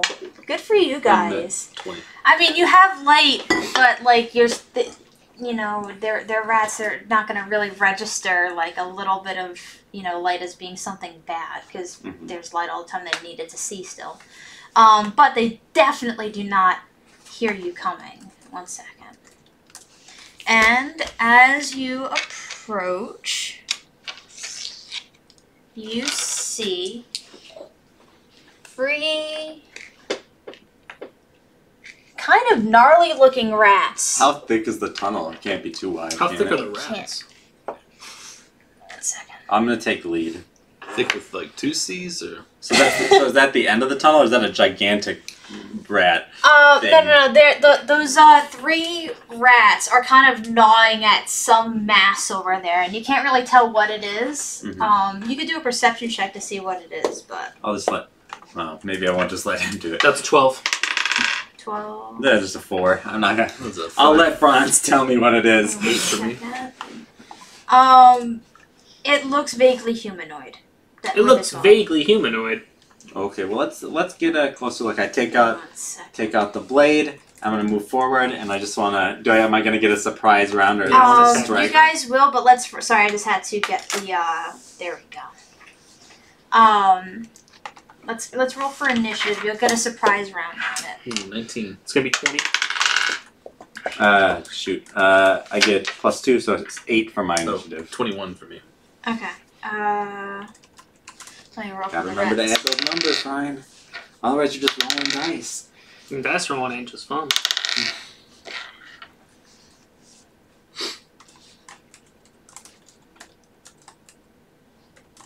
It's just proficiency, right? No, it's initiative, which is your Initiative dex. was dexterity plus your thing. Oh, It's dex plus right. proficiency, or is it just dex? It's not just dex. I think so 20. And just to make it clear, there is more pathway beyond that. It's just they're stopped there, Gotcha. gnawing on Good to know. something. So first up is Franz. He was up first. I'm 20. What are you? I got unnatural 20. Yeah, but plus your stuff. No, 16. He rolled Oh, I'm sorry. Technically, you have the same one. He just rolled higher. He rolled higher. Okay. We can roll off against each other. So technically, he goes first by the rules, but usually what I do on my table, at least, is just you can choose to go in whatever order if you got the same. Sounds good. So then Boggs is up first. What are you gonna do?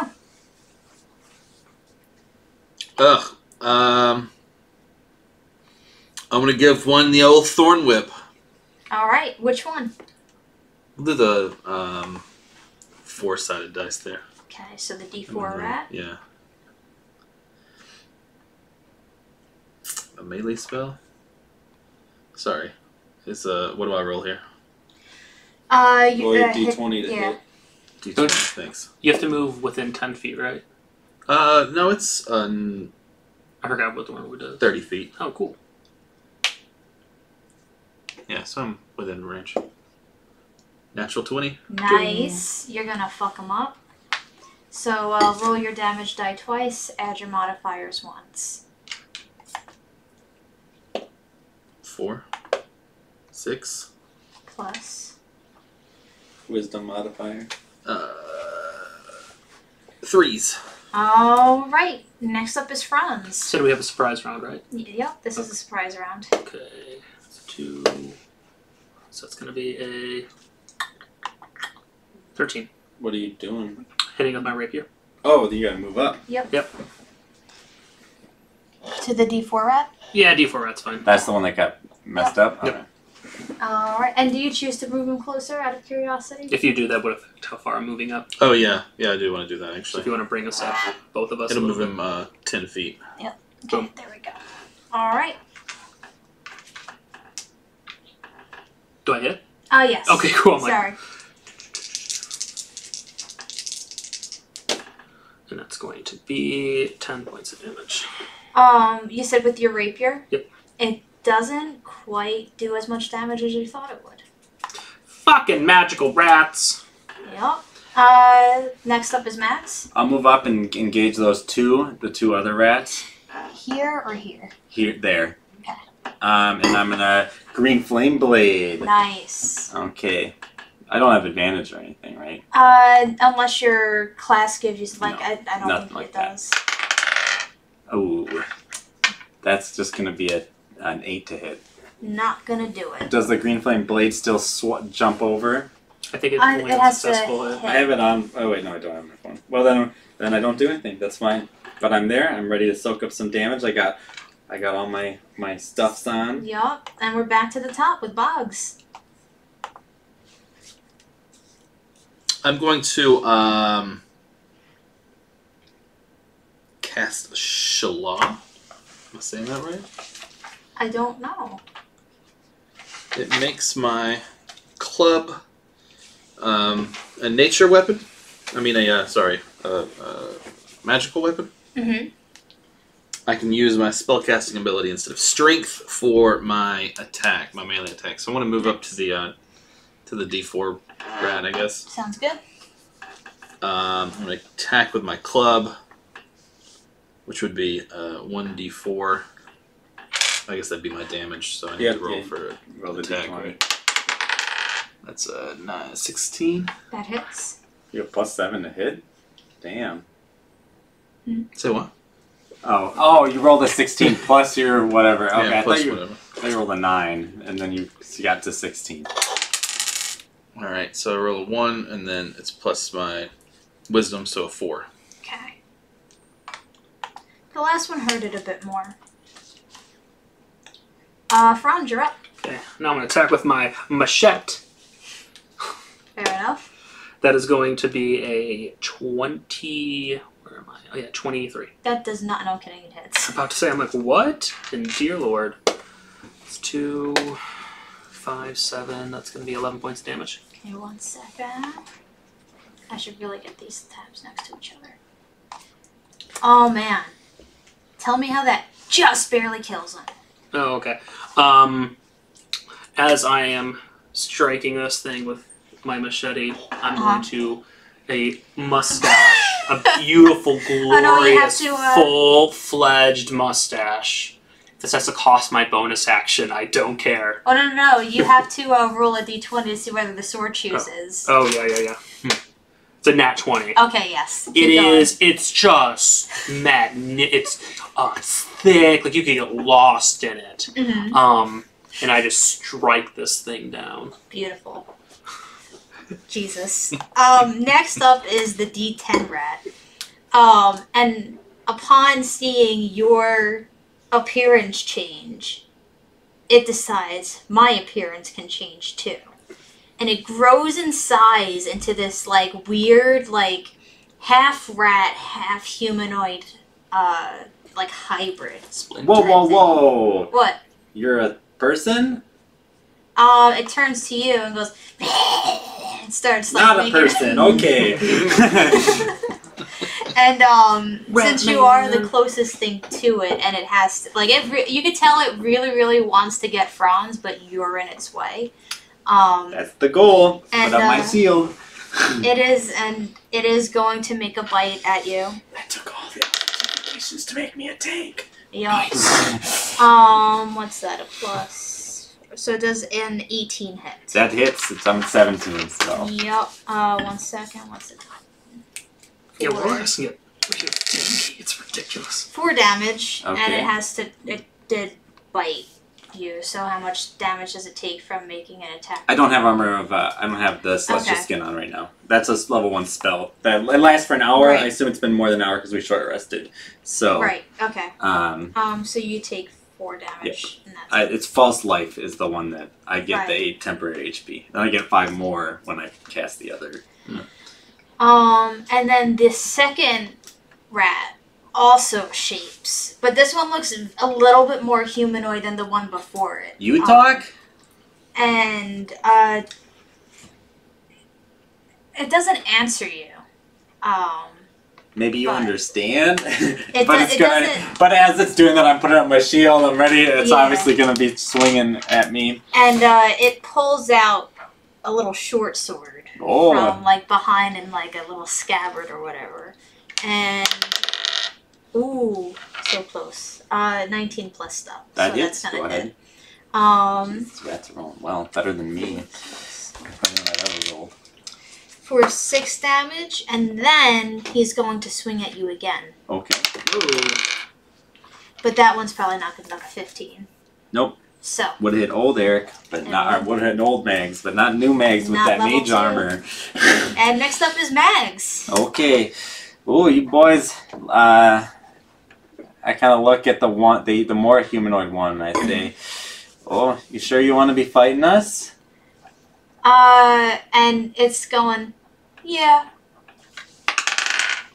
That's going to be a 15 to hit. That hits. Or no, 17 to hit. Not that it matters. Still hits. All right, green flame blade, by the way. I should have said that beforehand.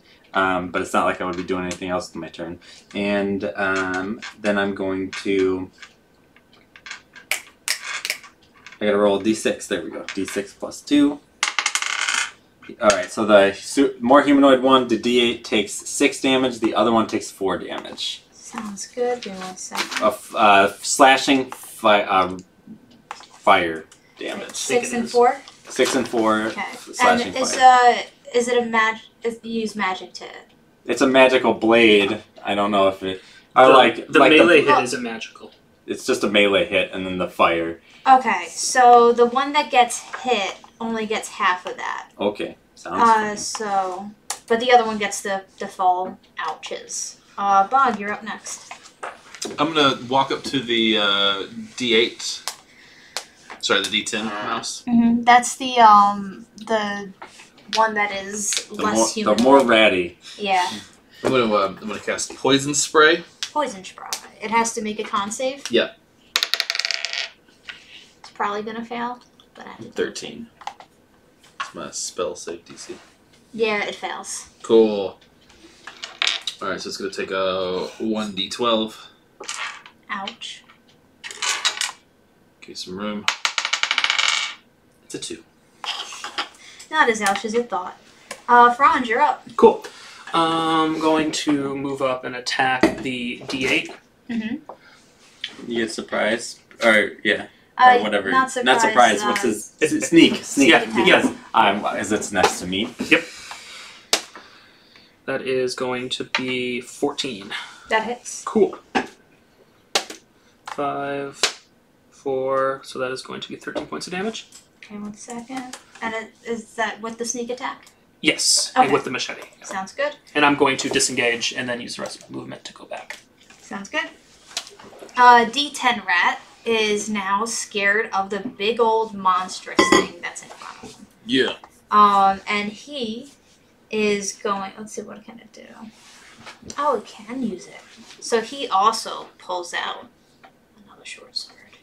Just like the one next to him. And he rolls a 21. Does that hit? Yes. For 8 points of damage. Damn. And then he's going to bite you. And your fleshy vine stuff, but he misses. This was D8? Okay. D10 rat. Okay, D10. Yep. D10 is 2 attacks. Okay. Mm-hmm. He only used 1 last turn. He did. Okay. Because the DM was an idiot. Anyway, next up is... D8? He went before me last time. Yeah, D8 rat.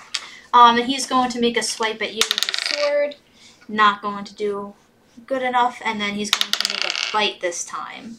Because that didn't work. And rolls a 16, which is not good enough. Okay, so just like pounding off my shield. Pretty much. Oh. So then, your turn. Let's just go ahead and I wish, like, the one thing I wish is, like, I don't like that I have, like, Sacred Flame and, like I don't have Eldritch Blast, so I can't do anything that's an on-hit. I want to be able to shoot stuff at people, not just Sacred Flames. Oh, you didn't pick up Eldritch Blast? No, that's the whole point of my character, is that I'm like a Warlock doesn't have stupid Eldritch Blast, which is like the crutch all Warlocks really lie. So we're going to Green Flame Blade again, but I'm going to go for the other one. Okay. And I'm going to let the fire hit the D8 one. That's going to be an 18 to hit. Yes. 6 damage to the other one, 4 damage to the D8. Okay, 1 second. So 6. It's actually the same damage as last time. 6 and 4. And that's including like the half damage from. No, you have to include the resistances on your end. Sounds good. So 6 was the first one. Yeah. Okay, 1 second.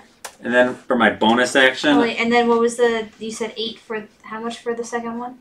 4, my charisma modifier. Sorry. And I'm gonna go ahead and roll.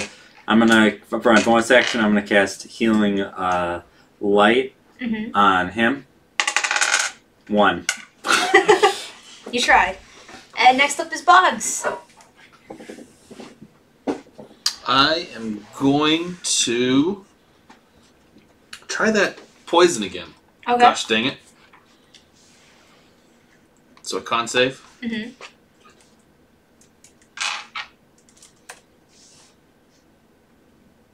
Oh, sorry. I was...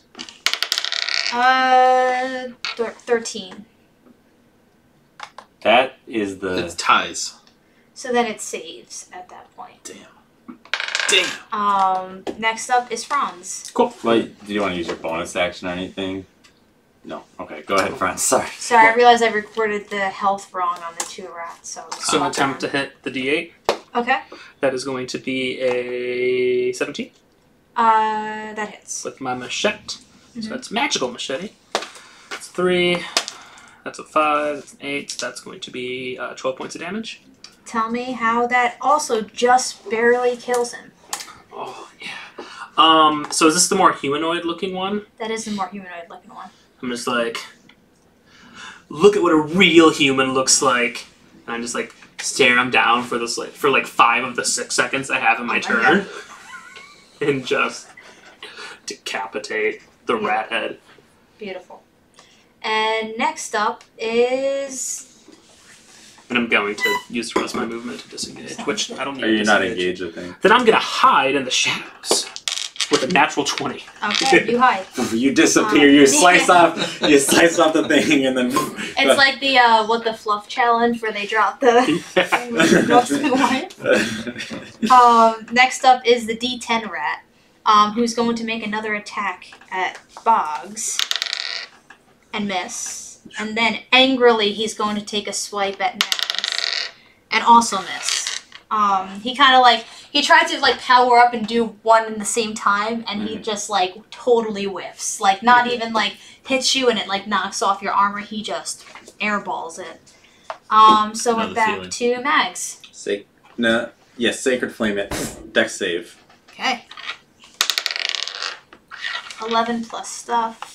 1 second. It depends on the stuff. 13? That missed. I have 14 as my DC. Okay.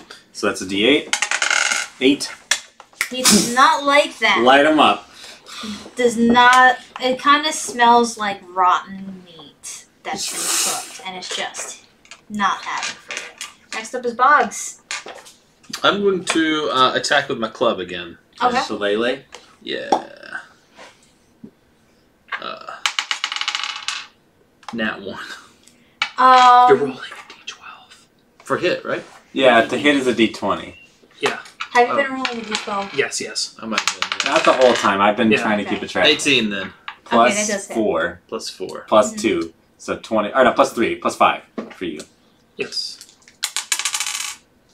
And then 6 points of damage. All right. He's still up and at him, but he's not looking too great. Franz, it's your turn. Since I'm attacking out of stealth, do I have advantage? I don't think so, unless it's part of like a class feature. I have no idea. Well, it would be if something can't see you and you attack, you have advantage. But in this case, I'm assuming you have to break your hiding. Yeah. Yeah, I'm breaking out of hiding to attack them. Yeah. Yeah. Cool. Attack them. It's gonna be a 4. It's 2 4s in a row. It's great. So that's gonna be a 10. Neither will hit. Yeah, I'm disengaging and running the fuck away. Sounds good. Then it's up to D10 Rat again, and he's going to do the same thing. Try and take just like a swinging swipe, one at Boggs and one at Mags. And Boggs will hit. Mags, he crits on you. I'm sorry. All right. But he does crit. So for Boggs, you take 1 second. Let me just see. 7 points of damage. Mags. 8 points of damage. Okay. And we're back to Mags. All right. Sacred Flame. Okay. Dex save again. 14 DC. He rolls a 17. Okay, he saves. That'll be my turn. Boggs, you're up. Alright, I'm going to Cure Wounds on myself. Okay. D8. Plus spellcasting. So 10. Okay, you heal yourself for that. Franz, it is your turn. I'm gonna try to attack this guy again. 8. Does not do it. Cool. I disengage and run away. It's gonna do the same thing, swing and swipe, because it worked so well last time. It's like, I gotta do this shit again. Misses on Boggs. Misses on Mags. And now it's Mag's turn. Sacred Flame. Alright. I'm not doing anything other than cantrips here. Yep. It does pass again unless a 17. No. Yeah. Back to Boggs. Alright. I'm going to, God damn it, I'm going to poison spray this son of a bitch. It's going to hit. Okay. It's going to hit. Mm-hmm. Con save for that. A 6. A 7. Alright, he's still clinging on just barely to dear life. Come on, Franz, you got this. Actually, nope. That is going to be 13. That does it. That does it? Yeah. Nice. 2, 5, and then that's going to be 9 points of damage. Well, that definitely done diddly kills him. Done diddly doos it. And as he falls to his sewery, death at your feet, you look down and you notice they were gnawing on just kind of like a fully human, but still rat version. It looked, that actually looks like the second one you killed. This one over here. And it's just kind of like a half-eaten were-rat humanoid corpse. They're cannibals! That they were just gnawing on there. But you notice there are some like drag marks coming from like further down. Can I make an investigation check on those marks? Hold on. What? Don't head down this. I see you kind of look. Are you just looking at the mark? I'm just looking to see. I want to sit down and take a short rest here. Mm. That is going to be investigation. Where am I? That's going to be a 13. You could tell looking at this rat that, despite the kind of... can you do a nature check as well? Mm-hmm. It's going to be a 22. Okay, that kind of helps you a bit more. You know that the way that rats are, they kind of eat the weak, where they know that it'll be dangerous if they have something weak hanging around, so they gotta dispose of the corpse as well. Mm-hmm. So you could kind of gather there's probably something important that they don't want predators or other people knowing about because of a weak link kind of giving up information. Any gold? So you got 12 on investigation. Yeah, 13. He's not looking too far down, is he? Because I was trying to tell him to hold up. Yeah, I'm not on the bodies of the rats. Am I yeah. taking a short rest? Can I roll for that? Yeah, you can. You on the humanoid ones, you could find a couple of GPs in their pocket, Cool. like little pouches. I'm gonna say like 5 between all of them. I healed a full. Okay, Cool. so 15. I used 2 hit dice. There's 4. To be 20 because there's 4 of them. 3. Oh, 4, yeah. So you find that. Cool. And you know that they were probably eating that out of that weak one more out of natural necessity Right. than out of we're cannibals or we're super evil. While we're resting, I kind of feel bad. Seems like, I don't know, were these rats that became people or people that became rats? And is there a difference? Does it matter? My guess is that, like, they more like rats that just kind of, like, because we saw them varying forms. I imagine it's like a But that mutation. one gets a new common. You don't just learn common. I don't think just because something becomes. But they're also living in sentient. proximity to like a city. It's imaginable. He spoke to you? Yeah. He did say. He just said one word, so I don't know but he understood what I was saying. I didn't want. I was trying to, de-escalate the fight, but as you've seen, I'm not very good at that, I guess. Not against rat people. No, not even with the rights. I'm willing to keep going down. I want to see what's up with these, but I wouldn't mind trying to talk out our differences with the rats before we get just straight to fighting, though I don't doubt that we can take them out. That's fair. I do want to say one thing, though, is that you were very keen about rushing into the situation. So maybe we should take things a little bit slower if that's what your goal is. But they were just gnawing on a corpse, and they turned from rats into people, so they did just look like rats. I'm just saying, I don't have qualms with just killing rats. Rat people, I don't mind killing, but I'm a little more reserved, So, but we can just sneak on up, see what else we can find going forward. Do I get to roll for healing for the short rest? Yeah. Yeah. How many dice did you use earlier? Just 1. You can use 2 more if you have 3 per day. I thought you only had 1. Oh, you're right. Levels. 1 per level. Never mind. So I was thinking of my healing dice is 1 plus my warlock level. So you have 1 more. But I D8 spent 2, so I haven't overused today. That's what I'm saying. Yeah, I'll go ahead and roll it. 6. Plus your con. I'm healed. Nice. You did cure 1 child. And I kind of am also like, I got these spells. I get them back pretty frequently, so I should probably be using them a little bit more. Like, probably would have helped us out. So I'll try to be better about that. I had 2 spell slots that I just didn't use in that fight, like that I got back because we short rested, so that would be useful. And not that you are able to use your scrolls, not that you necessarily. I have comprehend language, so I can try to talk to the rats, maybe. I just wanted to let you know that, because you short rested, you are able to use them. Not say that there was a feasible way to use them in the last fight. Okay. Okay. You want to keep going down? Yeah. I'll be leader if that's okay. Yeah. It seems like I can take a punch a little bit better than you guys. Yeah, I'm gonna roll a stealth just to be all sneaky like.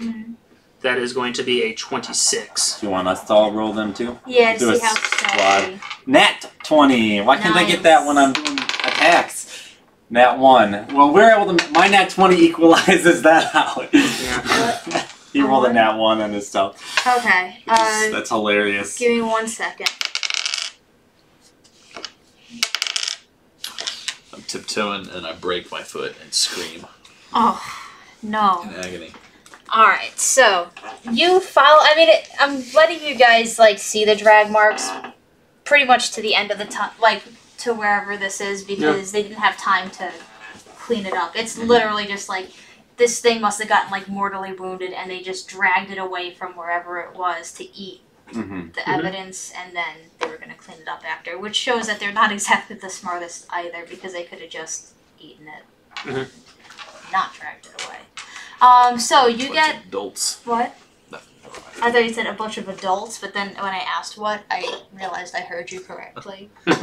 Not what I thought I heard. Anyway, so you're able to see this far. Once you get to around here, Boggs was the loud one. So you guys are able to stealthily keep along the wall without really bothering. Oh wait, you're and so you see, let's see, we got 1.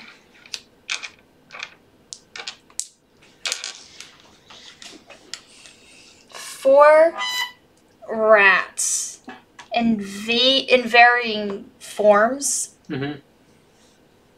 I'm going to say these 2 are in like the hybrid forms, and these 2 are in the human. Actually, no. Let me swap that.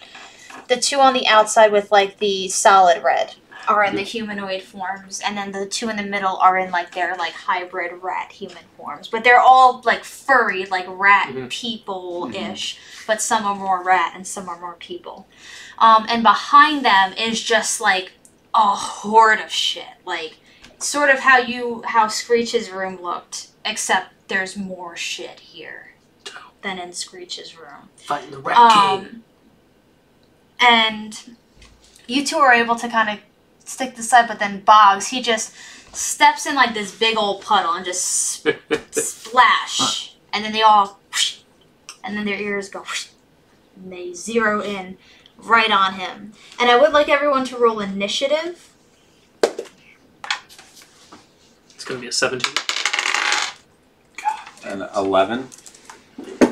What do you get? Sorry, is it Dex? Yeah. 2. What did you roll? +1? Yep. Which one? I rolled a 1. Jesus. Oh. Is that a? Oh wait, that's your D12. That's 2 1s in a row.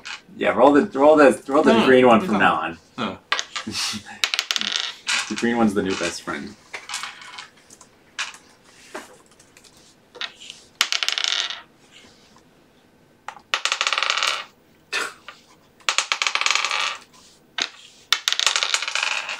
Yeah, a lot better.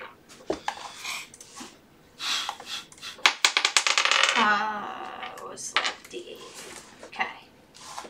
So, first in the lineup. Well, can we talk? Can I free talk for a second? If you want to, if you can, because right now they just turn around and like this is in like the very brief moments before combat. Okay, hold up. Wait, we don't have to fight. I'm gonna stay hidden while this is happening. Yeah. So I'm like, you go ahead. I'm gonna keep my stealth. Mm-hmm. Are you using your I'm just slowly walking up, nothing in my hands. I'm just kind of like, hey, we don't have to fight.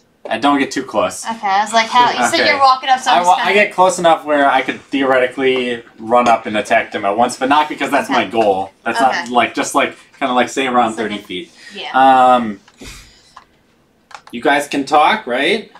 And, so they kind of like look amongst each other as if they're like, I don't know, do we tell them we talk? And then finally one goes, yes? Like, but they're like not sure if they're allowed to say that they can talk. So they're just like, okay, well, yes? you know, I'm happy to talk for a little bit. Why? Why? Well, you know, I understand, you know, some people got it worse when the meteor hit. And I just, you know, want to see what your guys' story is. You know, if you attack me, I'll just kill y'all, and that'll be that. And maybe that won't be too fun. But maybe, you know, if you seem like nice guys, you know, maybe we don't have to fight. So, like, they're confused as shit. Guys and girls. Like, you know, sorry. You can't Rat tell. people all look the same to me. Sorry. I mean, they're confused as shit, because none, like, have tried to talk to him. My shield is still on my arm, we'll say, just for the sake of my AC. And, like, one goes, we're not people. Okay, what were you... Can you remember before you were what you are now? Rats. Okay. Well, now you are people. You can talk, you look kind of people-ish, sure, you're a little furry, but my friend back here, he's a little viney, you know, and green. And, you know, that happens, hey guys. You know? You say, hey guys. Hey guys. The rats, I'm gonna say that this is the one that's talking. I'm just gonna pull him up a little bit. Okay. And he's kind of like standing with his, you see a short sword in one hand and then a, like, crossbow in the other. And he's kind of like standing Oh, yeah, like, look at how skilled you are. You can even use a crossbow. You know, you guys, you seem pretty cool, right? You feel like you're cool. No. Why don't you think you're cool? Well, I'm getting to know the area. I'll be around a lot. I don't want to have to, I don't want you guys to attack me. I don't want to have to deal with you too much. You came to our place. Yeah, I'm testing out what it's like to be down here, you know? This is our place. You should go. Fair enough. I'll leave when I'm ready. If we go to a human's house, we can't leave when we're ready. Well, that's kind of a tragedy, isn't it? And he goes, you say we're people, but you don't treat us like people. Well, you're in the sewer. Okay, if you were in a house, maybe it'd be a little different. Now, look, I'm just looking to do some business down here. And, you know, not even necessarily with you, but if I'm going to be running around here all the time, I don't, you know, and you guys attack me, then you guys die. And we don't want that to happen. Didn't attack you. Yeah, not yet. But, you know, these things happen. And, this was going to be he laughs, and he goes, you think you can kill us because you've probably killed some of us already. Yeah, but I didn't really want to. I actually tried to tell him, hey, slow your roll, buddy. But he wasn't really listening too well. And he had blood in his eyes. You know what I mean? I don't know. What was his name? You name each other, right? That's what guys do. People do that. You guys have names, right? And he goes, yeah, we do. But, all right, Boggs, come here. I'm going to motion for Boggs to come up. Jeez. Do you? Yeah, but not even. Maybe like 5 feet. Just enough for them to see. Am I? Like this? Yeah. Yeah. We'll say I cast light on my shield and I kind of show it over because like I don't have my weapon drawn. I kind of want to make that clear. And so he's kind of like you guys, flavor, you know. Yeah. When you cast the light on the shield, one of them like shoots like out of like scared, but it misses. So like I just want to say like there's an arrow that goes off like that goes off of your like armor, but you can tell like it was like a. And then when you look to the person that did it, he's like, hey, it's okay. Like, I know you didn't mean it. Things are a little tense, right? Right? Anyway, so what's your name? To the one who's been talking to me. That one.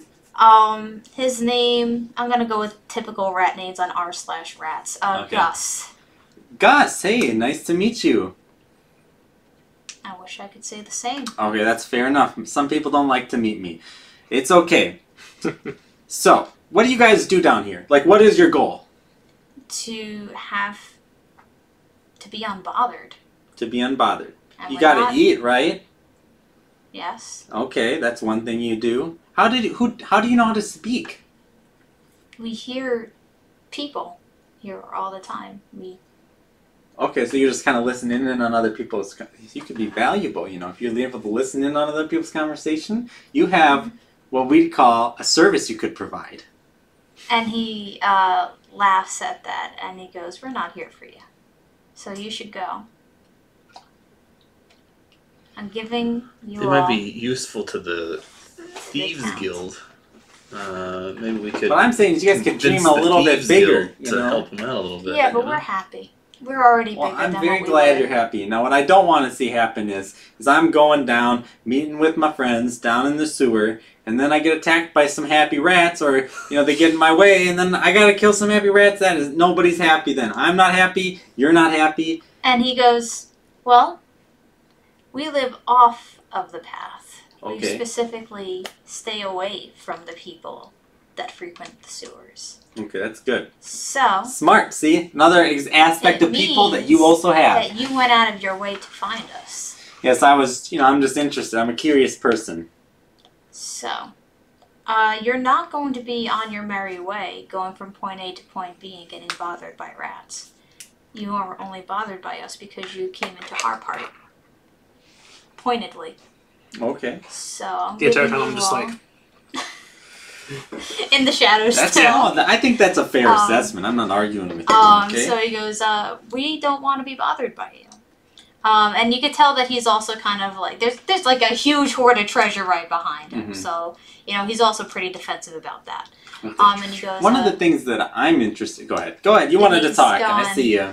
You got till the count of 10 to leave before. Hold up, I got a business proposition for 9. you. I am interested in ways to get in and out of the town 6. without having to go through the muck of the gate. Do you know what the gate is? 3. Two. Corey is unfortunately doing like kind of the same thing. Roll a perception check. A perception check? Yeah. Okay. Everyone, that's a 19. It's mostly for you. 19. You could tell that he has no he has no interest in negotiating anything. You could tell that if you talk, it's either going to result in it is going to result in a fight. With my perception check, can I see which one of if the other rat guy would be more agreeable if this other rat guy was dead? You could tell that. Oh my god. I don't think so, but you could tell that the other ones are more followers. So, you don't know what will happen. You just know that one's the leader. I have a question. If I were to attack right now, would I get a surprise round? You would. Because they can't see, haven't seen you because of your stuff. I want to try to roll a perception to see if I can make out the treasure behind them. Yeah. In my dark. Other than that, I just want to kind of mildly say, listen. 17. Okay. You. 19 for me. I won't give you specifics, but there's a lot of. I can see 60 lot feet. of copper, decent amount of silver, pretty good amount of gold, some gems, and you see some little potion stuff. All right. So, go ahead. What were you gonna say? Is he about to attack? If you say anything besides, okay, we're leaving now, you could tell that he's going to fire something. So I shoot a bow. I do a quick look at them and the other three while he's about to shoot his bow, and I say, when he's dead, we can stop fighting. We're in combat. Okay, but you get your Zoom! Arrow shoots out. Please tell me you're shooting the one that's up. Let's see. That's gonna be an 18. Yeah, that's 18. Okay, cool. On a D8 rat, right? Yeah, the D8. So 1, 4, 5. That's going to be 9 points of damage. All right. And you hear him go, "What the fuck?" No. And then I'm gonna try to hide again. That's going to be a 5 plus 8, though, so that's going to be 13. He's gonna get it. Oh, he's 14 anyway, so he knows where you are. I'm pretty far back though, so I'm Gucci. And D4 rat is going to is shocked, and he doesn't know. I wish I had armor back. Which one to fire at, but since Mag seems like the bigger. You did literally fire an arrow, but this is the one that seems to be to them the leader. So they're like, "You're gonna get our leader. We're gonna get your leader," and then. He's rushing up. Okay. Crossbowing. Can I cast armor back at this as a reaction? Probably not. It's not shield. No. Yeah. I imagine. Oh, he's crossbowing me. Okay. So if you ever get access to shield, you should pick up shield. 22. I imagine yes. So. For 8 damage. Oh, that's all my temp HP right away. Yeah. He rolled a 6. He rolled max damage. Yeah. Damn. And then he is going to. 1, 2, 3, 4. And he's going to... Actually, no, he is going to go all the way up. And he's going to try and make a bite at you. And rolls a 19. Which does it. Fuck. I know. This was a rough round. 1, 2, 4.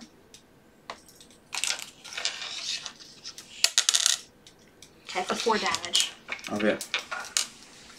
And next in the lineup is Franz. Okay. I'm going to shoot again the D8.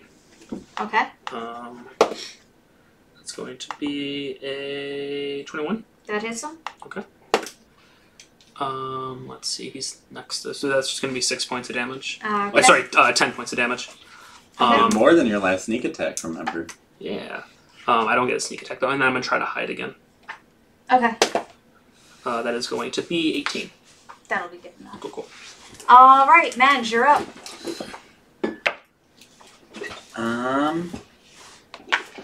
So this one just fucked you up. Yeah, just as a thing before my turn, I'm just curious. Mm-hmm. Looking at, does he look scared? The one that just came up and attacked me. I don't think so. I'm gonna say the D12 was the one that fired by accident. Mm-hmm. Both of these ones, actually no, I want to change the lore in my head. So, it's that one, the D10 that fired off, and he's the more humanoid-looking one. The two in the middle are more rat-like, and they don't look scared. All right. I don't know if I should armor bag this or... Not to metagame, but any defense you can take, because you're gonna be until we take one of them down, and there's gonna be a lot going on. Okay. I gain 5 temporary HP. Anything that hits me melee range takes 5 damage of radiant. Yep. All right. Next up So is like just light, yeah. and I look down at the one next, like the one in front of me, and I just kind of like. Yeah. Well, he doesn't know what's going on. I'm like, you really? Come on, we don't have to fight. The next one to go is D8 Rat.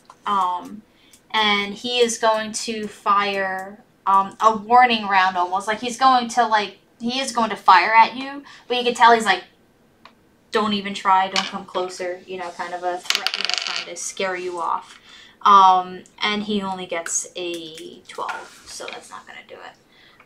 But then he's going to, he's going to step back. Yes. And then next up is the D10 Rat, who does look a little bit scared because he has like a more humanoid face. 1 sec, 5, 10, 15, 20, 25, 30. And he's going to short sword you. 1 second, I'll pull up their stats. 19 hits. Damn. Sorry. For 6. Okay. That just takes out the temper. Yeah. And then he takes 2 damage? He takes 5 Wait, radiant that damage. was yes, you're right. He does. And the next one misses. He goes to bite but misses. He doesn't take damage when he misses. Yeah. D10. Alright, and then the D12 Rat kind of copies what his leader did, and he comes out here and fires a warning shot in Boggs' direction and rolls a 19 plus stuff, which I imagine does things. Yep. For 7 damage. Damn. Yep. That's what you get for being level 2. But it's your turn, Boggs. I didn't get to go the first round. They were still in the first round. Remember, I had a initiative bonus. was like 2, remember? Oh. Yeah. And I had a surprise action. Mm-hmm. I forgot we rolled initiative again. Okay. How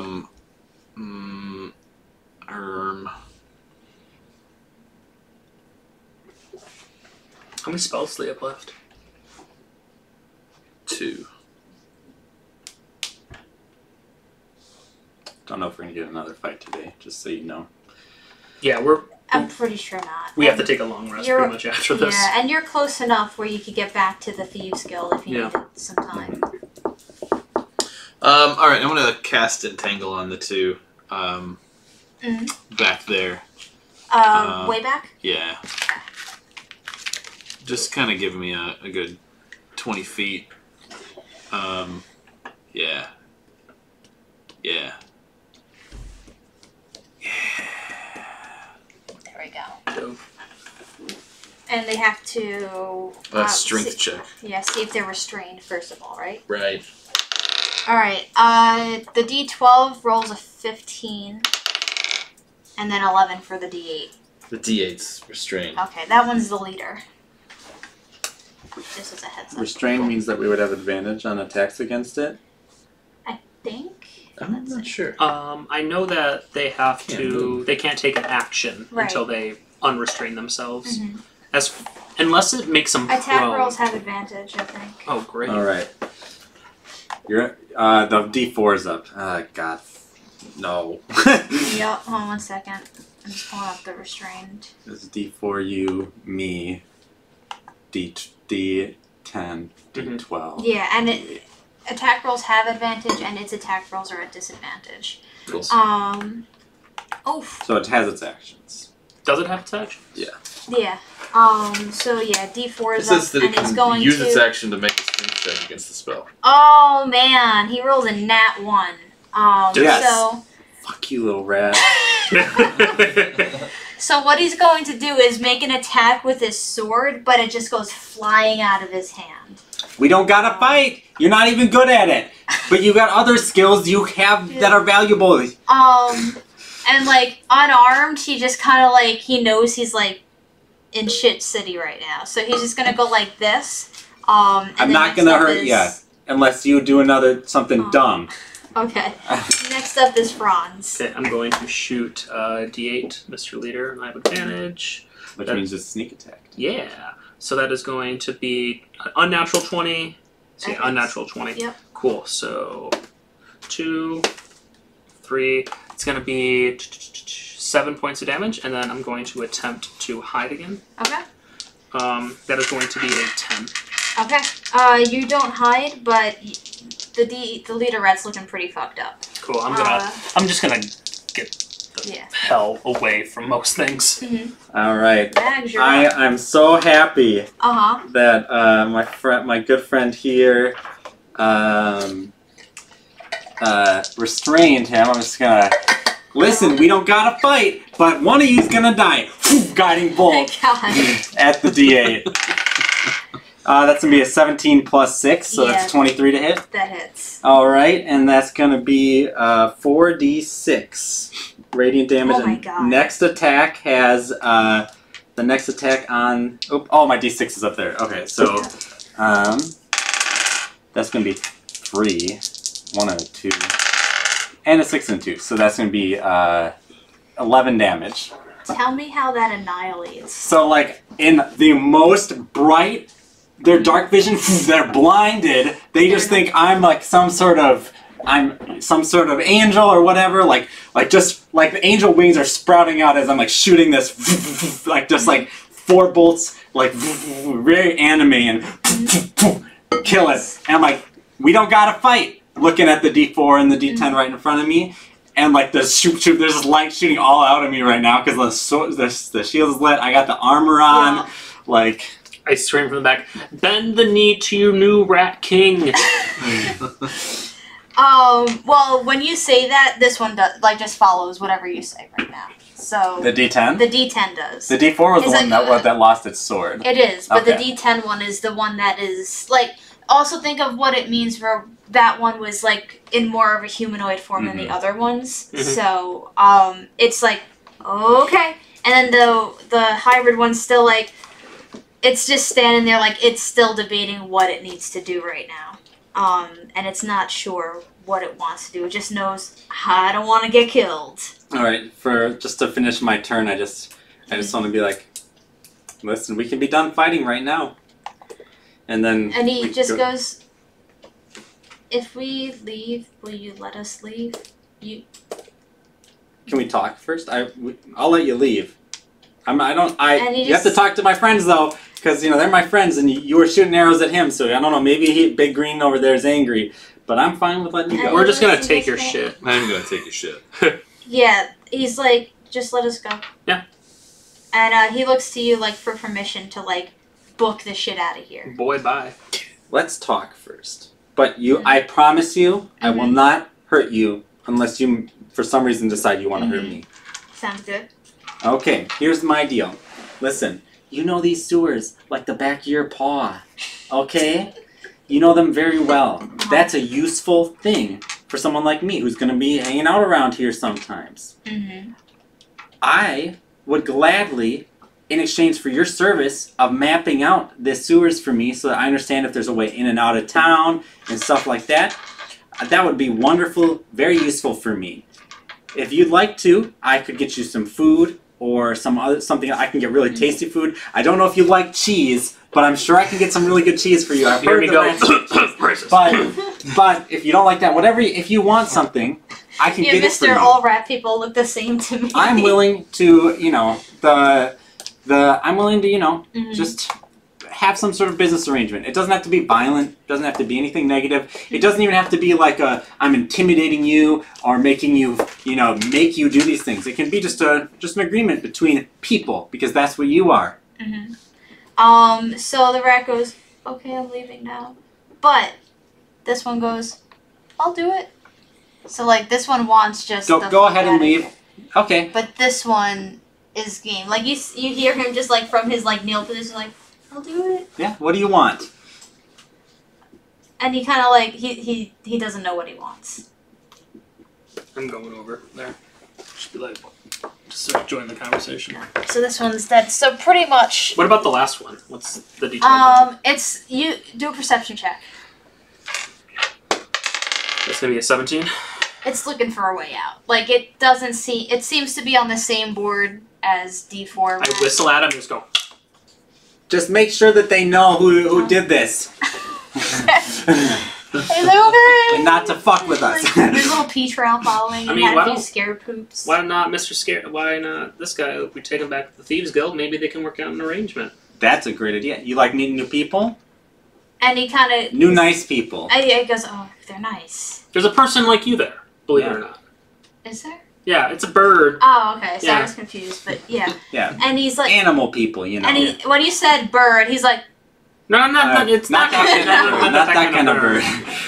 But very astute. That was reason. That's another aspect of people. I want you to see yourself as a person with value. I feel like this. You're like Hermione from like what book is it? The second book. Chamber Secrets. Trying to the House Elf Alliance. Like that's Mags right now. Okay, so you don't know what you want right now. That's what you're trying to tell me. But you do want. You kind of have an idea that you might want something. Mm-hmm.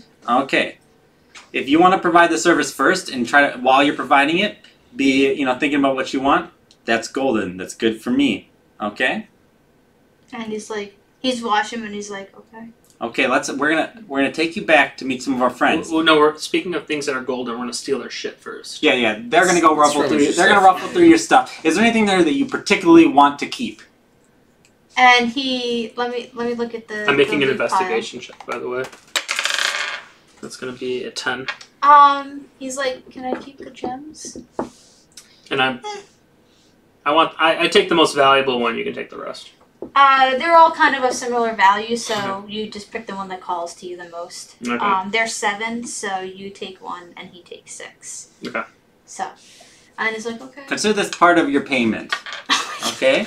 As we're stealing from you. Yeah. Also, your tithe. Like, just give me your stuff. I'm gonna write down what's left after that. Yeah. Cool. 2,100 copper pieces. Ooh. 1050 silver pieces. 70 gold pieces, a potion of fire resistance, dust of dryness, and a potion of growth. I want the fire resistance. What's the dryness? I don't know. I want my split of the cash, but otherwise... I'll take the other 2 potions. Oh, actually...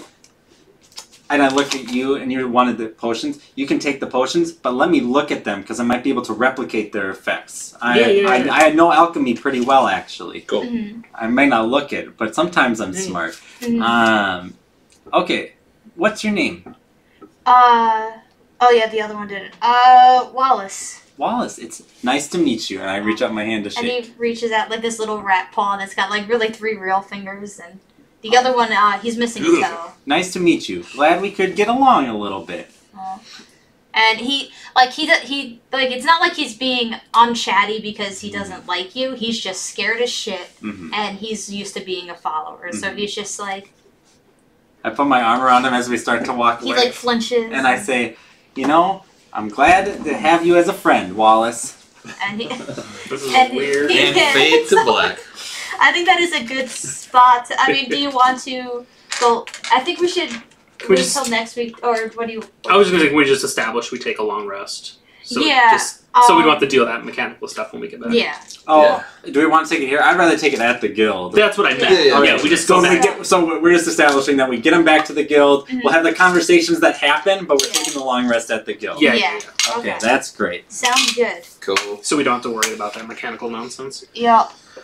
Yeah, we need a friend. Woo! I'm not sure if he thinks you're a friend, but It's something, right? he's scared. Oh, I remember what I wanted to tell, not just the friend, but I'm glad you can see a business opportunity, when one presents itself. Do we get to get health back? Long rest, you get all your health back. And your half your hit die.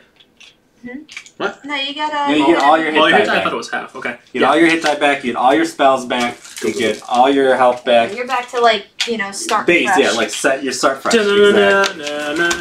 All right. The only time that doesn't happen is if you're exhausted, right? You only you Then lose you a get level of back. exhaustion. You get everything back, but you lose the level of exhaustion or something like that.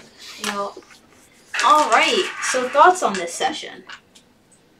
That was a very fun way to finish. Yeah, making rat people friends. Yeah, I like That's cool.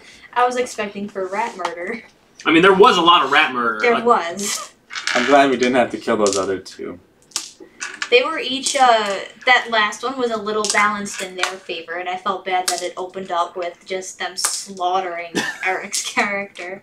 Well, to be fair, I was like picking off their leader with no repercussions. Yeah, that's true. Yeah, but that's part of the reason why I went for all. So like we leveled up, so I think that's a good thing to talk about. Like, what decisions do you make? Oh yeah. So for me, like I realized very quickly that I was going to be the front line of the party after our first couple, and warlocks at level 2 get Eldritch Invocations, which is this wide list of different things to make up for the fact that they have less spells per fight than a normal, and less spells generally per day. Like they don't have the luxury of just like casting like something like what we call utility spells very often. And so the two things I took were a thing that gave me mage armor permanently, basically, and then one thing that gave me basically a bonus 8 health permanently, as long as I cast it, which is both are very useful. But those help me just maintain the front line. So I imagined it as Meg's kind of, you know, talking to her patron, or not really praying because it's not a god, but, you know, kind of requesting for more protection, like some sort of holy protection. And that's how I've reskinned my various invocations. So that's an example of how your character can change via leveling up. Like I initially thought I would take Dark Vision for for invocation, but it doesn't seem like as useful, especially with the light cantrip and stuff. Which I like how the light cantrip has kind of helped define like your like presence in our party as well. Like start you immediately do, and it's always on your sword. As a rogue, I can tell you I had a lot of opportunities leveling up. Oh yeah. So many opportunities. Basically, I rolled for health, and then it was done. No, but I actually get Uncanny Dodge, which... Cunning Action, which... Uncanny Dodge is at level 5. Cunning Action, which allows me to really start actually playing what I find the most fascinating thing about the rogue is I have a lot of options as a bonus action. So I can hide and try to give myself advantage, which I was doing. I was going to like freaking Legolas around the arena. I can disengage, so I can get myself out of situations I don't want to be in. I can dash, so I can take another movement if I want. So my character actually is starting to feel more like a rogue as opposed to level 1, where I had nothing. Yeah. Except sneak attack, which is cool, but you're always thinking about positionality until you can force yourself. If you have a question, audience, feel free to ask. Just continue. So. Yeah, is somebody on? Yep, there's some people watching. Hi, people! Ask us questions, even if it's dumb questions. Or I used to say there's no such thing as a dumb question, but then I taught. No. How about you? What did leveling up do for Boggs? So I'm trying to situate myself into more of a support role. I went Circle of the Land, which let me learn a cantrip, so that gave me the Shalaya, or however you say it. Which makes me a slightly more viable as a melee attacker. And then I got to learn a new heal spell, so I went with Healing Word, so I can heal from a distance now, even though I didn't use it this time. Nice. And then in our play I got Minor Illusion, which I'm not really sure how useful that will be, but it's neat to have in my back pocket. So, Minor Illusion, even though it's a cantrip, it's not all powerful, but it's good for... I've mostly used it as distraction magic. Yeah. I don't know how you guys have used it. Distraction, like a lot of role-playing things. Yeah. Like when I eventually get to level 3 and I can finally learn magic, actual magic, instead of having a scroll. Like Minor Illusion's a spell I always take as a cantrip because you can. It's kind of like you interpret it in a lot of different ways, and that's a lot of fun. And a lot of the thing with cantrips is like, initially you're like, which ones are the best for like dealing damage in combat? But you realize most cantrips that's not their purpose. Like Minor Illusion, it's more like role playing and things like that those are useful for. I mean, there are damage. I mean, so like using Green Flame Blade, which for those who don't know, it allows you to basically do some slight AoE an enemy right next to within 5 feet. They get whatever your charisma or spellcasting modifier is. And then there's also Booming Blade, which is cool as well. So there are ways to modify damage through cantrips, which Warlocks especially need. So the fact you didn't take Eldritch Blast is like so... I don't think I've met a Warlock that hasn't taken Eldritch Blast. To be fair, one of the things Kelly and I have done is we've worked in an invocation at level 3 with the Pact of the Blade, where it becomes it's like Hexblade, where it's based on my charisma, my attacks, and the damage, rather than being based on my dexterity or strength. And so that. So are you a Hexblade? No, but that's one aspect of the Hexblade I'll be taking as an Eldritch invocation. Oh, and okay. so Hexblade is cool. And so, like, the goal of that is basically Pact of the Blade sucks without Hexblade, and we wanted to make it so I could roleplay a Warlock who does use, like, a holy weapon, but isn't, like, curbed by, like, the fact that Pact of the Blade sucks if you're not a Hexblade. Yeah. Is that going to give you, like, Curse of the Hexblade and, like, all of that? No, I won't have any of the Hexblade. Just the Charisma the Charisma modifier for my weapon attacks. Yeah. That's cool. Yeah. I brought questions. Let me pull them up. But while I bring that up, one thing I found interesting as a character move was when you let Corey have the gift from Screech. I was like, oh, okay, that's nice. I don't get it. But then once you, like, framed it in, like, I want your character to become more responsible with magic, I thought that was an interesting choice. And I'm not sure if we wanted to talk about that. Did you have that in mind the whole time? Or were you like, well, this could be helpful... in utility. I had it. Like, I kind of what I want is I sometimes do not like the immaturity of Franz, so I was kind of trying to, on 2 ways. One, make him more like understand there's a responsibility in magic, and also just kind of make him kind of be more indebted to the party a little bit more, and like feel like he's part of the party. Because like the whole thing kind of rubbed me as like. He's telling people about his magic friends because he doesn't feel like he's part of like what we're doing. Oh, yeah. And so I was trying to do that, and I was also just trying to be like a little bit nice, maybe a little bit, because I was very mean the last session. Well, I did let the guy go. Yes. Yeah. Mags really doesn't like undead things, so she was pretty bloodthirsty at the last session. So it's good to cut that a little bit, Yeah. Is Mag's distaste for undead things sort of emergent in the story, or was this part of your character? Of the backstory? Yeah. Gotcha. Okay. Interesting. That'll come out more. That's like plot development stuff. So but just so you know, it's part of the patron relationship. Okay. Interesting. Yeah. One thing that I wrote was applications for D&D and pedagogy. In the sense, like, so that could go in a couple different ways, where I read an article talking about what happens when kids play D&D and how that carries over into, like, their schoolwork. But in the same vein, I did an activity where I had students roll 2d6, and just like the randomization, it's just like, oh yeah, I'm used to rolling dice and creating like things from that. So I'm not sure if either of you have used D&D-esque or game-like things, and maybe not just for like teaching, but just in other contexts.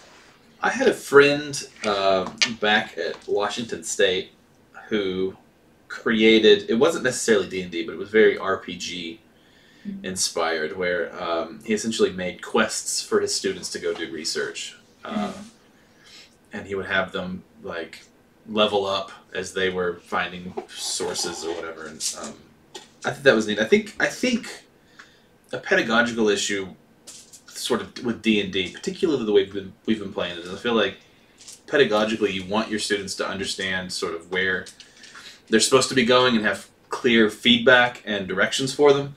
And it's this sort of open-ended things I think could be really maybe frustrating for students. I think you would really want to sort of delineate exactly what the steps they need to take in order to do the thing. Do you know what I mean? A little bit. So it should be more like maybe JRPG, like video game RPG, rather than just like you're in a library. What do you do? Yeah. And some are like, I don't know, what do I do? Yeah, you're like eat snacks. this isn't where I go get coffee. Like. Yeah. So yeah, instead of that saying, oh, if you go find a book, I'll give you 2 XP, and at 10 XP you get an A or something like that. That's a dumb way to put it, but that's just my 2 cents. One cool thing is there was a post on Reddit that kind of pertains to this very question. There's a Reddit user posted that their freshman English class requires one of the player's handbook, and he explains. I have it pulled up, kind of the reasons for it. They're going to use like an XP grading system. Not really sure. A great example of technical writing. Technical writing. Also, I think it's a great way of like thinking about like gamification and like kind of like sense of like agency as well in writing. Because like I said, you're in a library. What do you do? you kind of have to. You're kind of put in a situation that you have to react to and be able to learn how to navigate.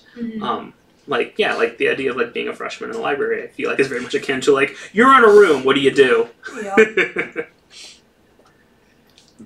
Oh yeah, I just think D&D is like an intersection of a lot of different fields of study or interests. Like, I mean, you've got like acting, you've got writing, storytelling, you've got games, and so like I think that when you kind of put all those things together, it really just has a wide use of applications. But I think the difficult thing pedagogically is kind of trying to make it into something where it's specifically like educational value and not just like this cool thing we did in class that was fun but maybe didn't have a lot of value, which can be a little bit tricky at times. But I think it'd be cool to just run a class that was just called D&D. We just play I'm D&D sign me up. D&D, we play once a week for 3 hours, and then you have to write a paper about D&D or something. I don't know.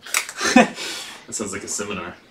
Yeah, that'd be cool. Sounds like a dope seminar. Can we convince Lane to let us do? Lane, hey, if you're watching, one thing that's weird to me about the gamification of classes is that I feel like I don't really like it. It's a weird sort of semantic thing with me. I really like the idea of taking elements of game design and working it into your sort of structure of your class, but almost doing it behind the scenes and not calling it a game. Because I worry that maybe gamification of classes and turning everything into a game shifts the focus from an intrinsic desire to learn to an extrinsic like reward system. Like I don't really want to be doing this, but I want to get that XP, and that's weird to me. I don't know if I would necessarily want to invite that. Yeah, I try as much as possible to make my classroom not like the world of business, which is very gamified, I mean, to some degree, we can ask our games businessified, right? Like, it's a weird relationship.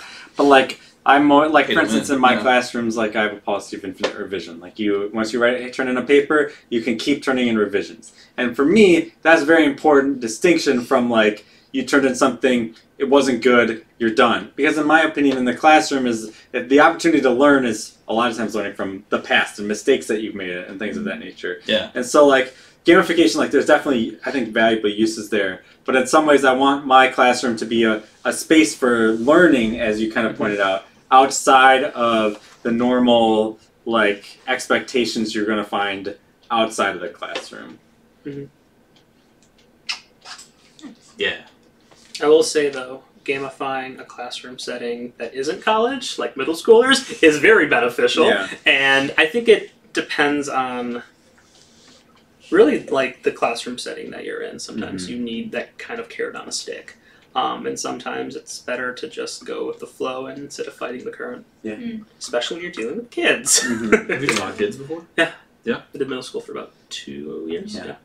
Yeesh. I think... Oh, go ahead. No, that's it. One thing to note about D&D in terms of gamification as opposed to like other games is that most games that we imagine are very conflict-based, which I mean D&D is very conflict-based, but between like individuals, right? If you're meant like it's a competition, I have to be better than you, or something along those lines. D&D is a very unique game in the sense that we're all playing together. Yes, she's on one side of the table and we're on the other side, metaphorically speaking. But nonetheless, we're all looking to have fun and enjoy each other. It's a very communal experience, right? And so I think that there's something about that that can be very conducive, I think, to maybe a learning environment, more so than normal gamification, which might be like some sort of competitive process. Competitive or random. So like for me, like when you brought up the JRPG example, like the amount of times like you were just like fighting random encounter after random encounter, like it just kind of feels, not to borrow your name, but bogged down.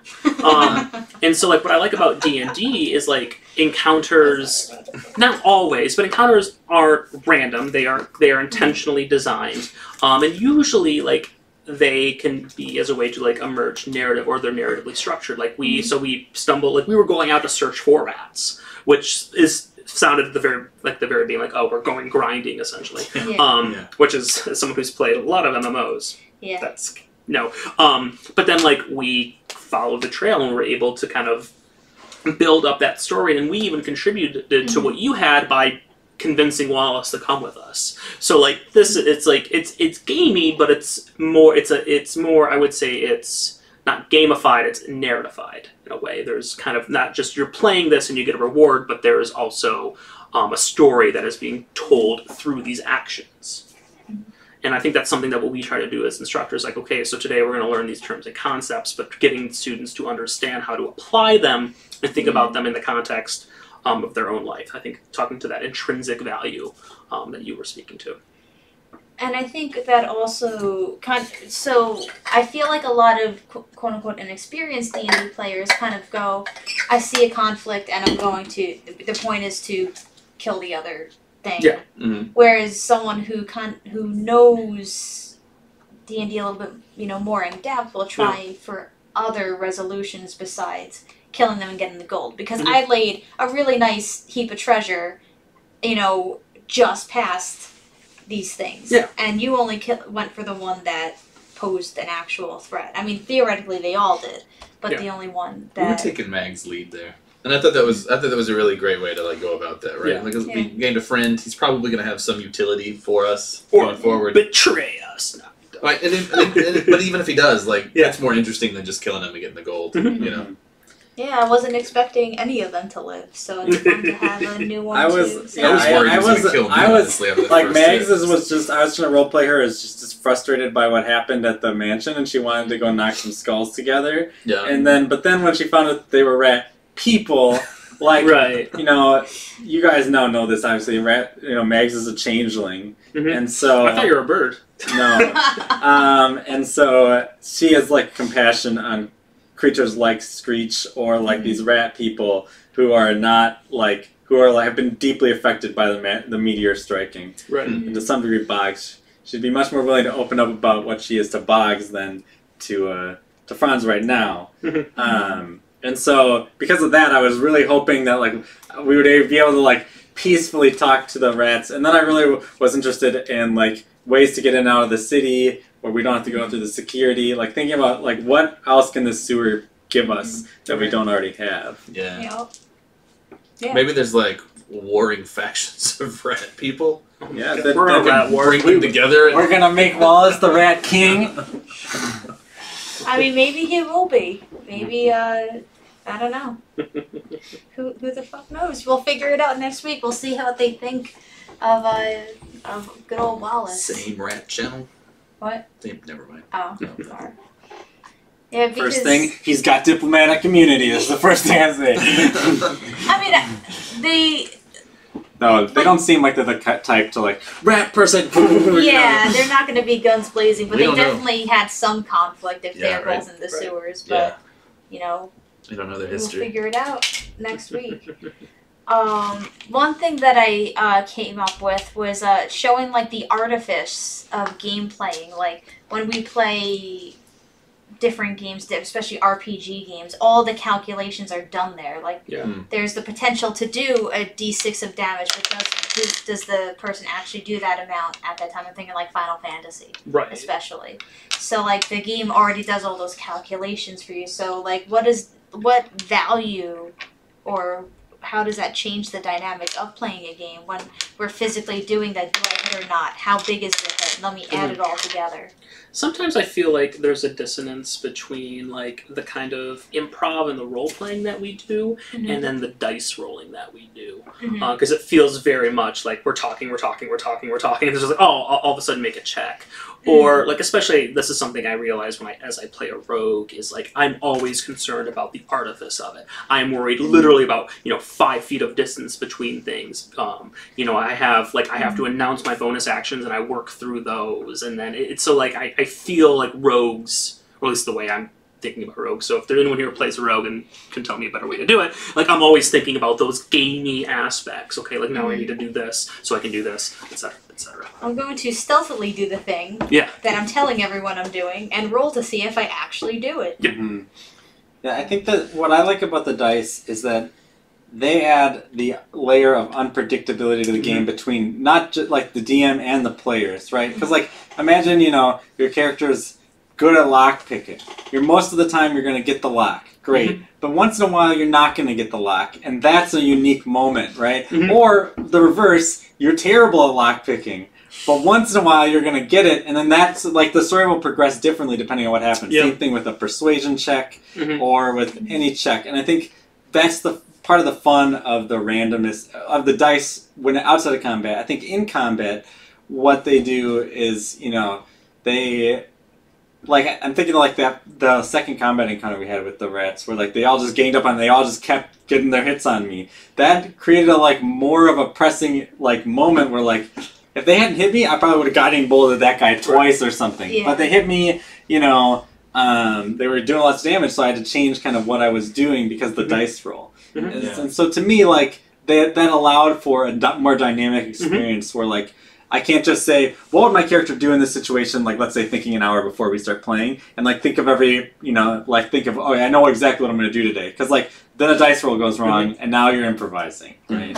I would 100% agree. And, like, I like that moment as opposed to the moment where we had one rat alive, and all of us are just missing. I think we went 2 full turns where, like, the thing is still up, and we're just, like, we're all announcing this, we're all doing the same thing. Like, that isn't, and that's certainly, like, that's very rare when that happens, but when it does, it just feels like we're rolling dice. Whereas in that moment, I'm like, there's a real possibility if we don't like really get these things down that you're gonna go down.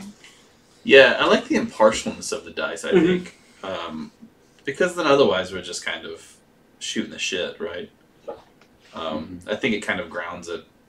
It grounds our storytelling into some sort of system that doesn't care if we want to look cool or not. Like, oh, if I do this cool thing, well, it misses, buddy. Sorry. Yeah, and simultaneously though, a lot of the best D&D stories, what do they have as their like the climax of the story is, and then I rolled a d20, right? Yeah. And suddenly the orc who was gonna kill us decided, nah, you guys are cool. Like, you know what I mean? Like, like the dice can really add to like you succeed somehow in a spectacular way. And like even with us missing that rat, like it's kind of narratively, it's like. That little rat hung on to life for as long as he could against 3 warriors, like, bearing down on it, right? Like, it meant, like, there's just cool ways that, even though it wasn't fun as much, like, there's still kind of narrative there about that one rat who tried to hang on. There's this one campaign I played 5 or 6 years ago. I don't remember anything about the campaign except for the one creature called Dancy the Goblin, who got his name because after we murdered all of his friends, we missed him consecutively for like 5 or 6 rounds. Jesus. So it sucked. But when you're saying how like he clung on to dear life, yes, it feels like rolling dice, but sometimes it's those like shitty, like, oh my god, what the fuck? And that kind of lead into those memorable moments. Does anyone else? I have 2 other questions that we could talk about, but we have very little time, so maybe we should save them for next week. Unless you have a short one. I guess the shorter one would be, so when I was so salty about y'all murdering Edward, I'm going to hold on to him for as long as I can, but that's okay. That's fine. But you can come back one as of you, a ghost. Yeah. Burnt ghost. But like, so one of you guys like, oh, you could create the and send us the journal. I was like, I could, but like, what is even the what is the point? Of that, beating a dead horse, and yet I did it anyway because I wanted it. So like, talking about like the relationship between like fictional characters and the lore that we've built around them. Like, if Franz were to die, would you want to have an epilogue for him? If Matt, I mean, yeah, I think I'd want an epilogue in a sense, but speak to like specifically Ed. I mean, it's gonna be cool. Like, we have like his journal that we can refer back to, and we've already used it to kind of like. I'm already, contacting a guild. We're using it as a way to.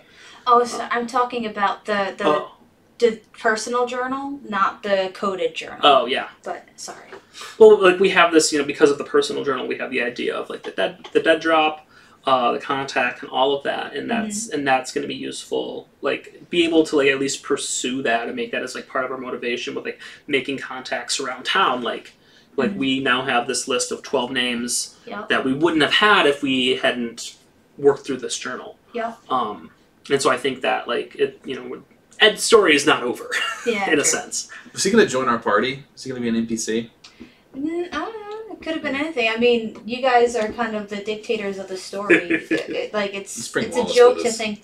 Like, I think it's a joke to think that the DM controls the story. Yeah. Because you guys are really the ones that are changing around. I had different plans for today, but you guys... And no, but that's the point of it. Like, that's why last time I tried to make it more structured, but I found that the structured part was, like, the most boring part. Everything that happened with Ed and bringing Al to the mansion, that was all... I was just like, all right, my notes were like, they're gonna resolve Ed and Al. That was it. I don't know how you were going to do it. And then once you got to the town, I had this whole list of just shit. And it just turned out that, like, it doesn't work. Or the way that I implemented it doesn't work. So I figured abstract concepts and just letting you guys play, because whatever is in my head is going to get changed anyway, Yeah. And that's like, I think that's a good thing. Yeah. So. Critical Role spoilers. Does anyone care?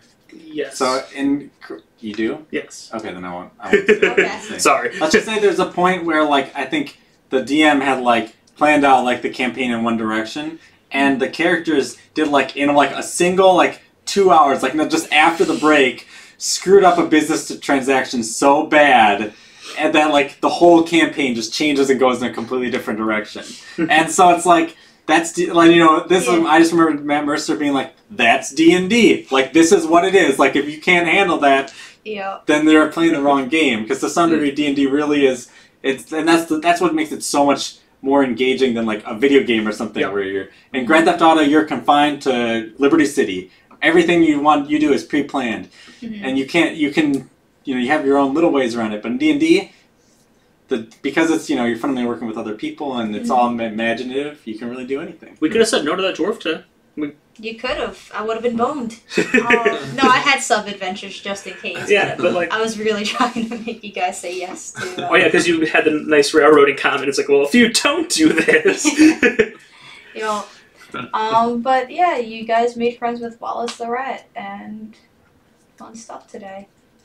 Who knows that but you made enemies of Gus, but it's okay, you killed them. Yeah. So. In a blaze of, I don't want to say glory, but glory for me. Yeah. All right. Well, thank you all for joining us today. Thanks, everybody. See you next week. Monday.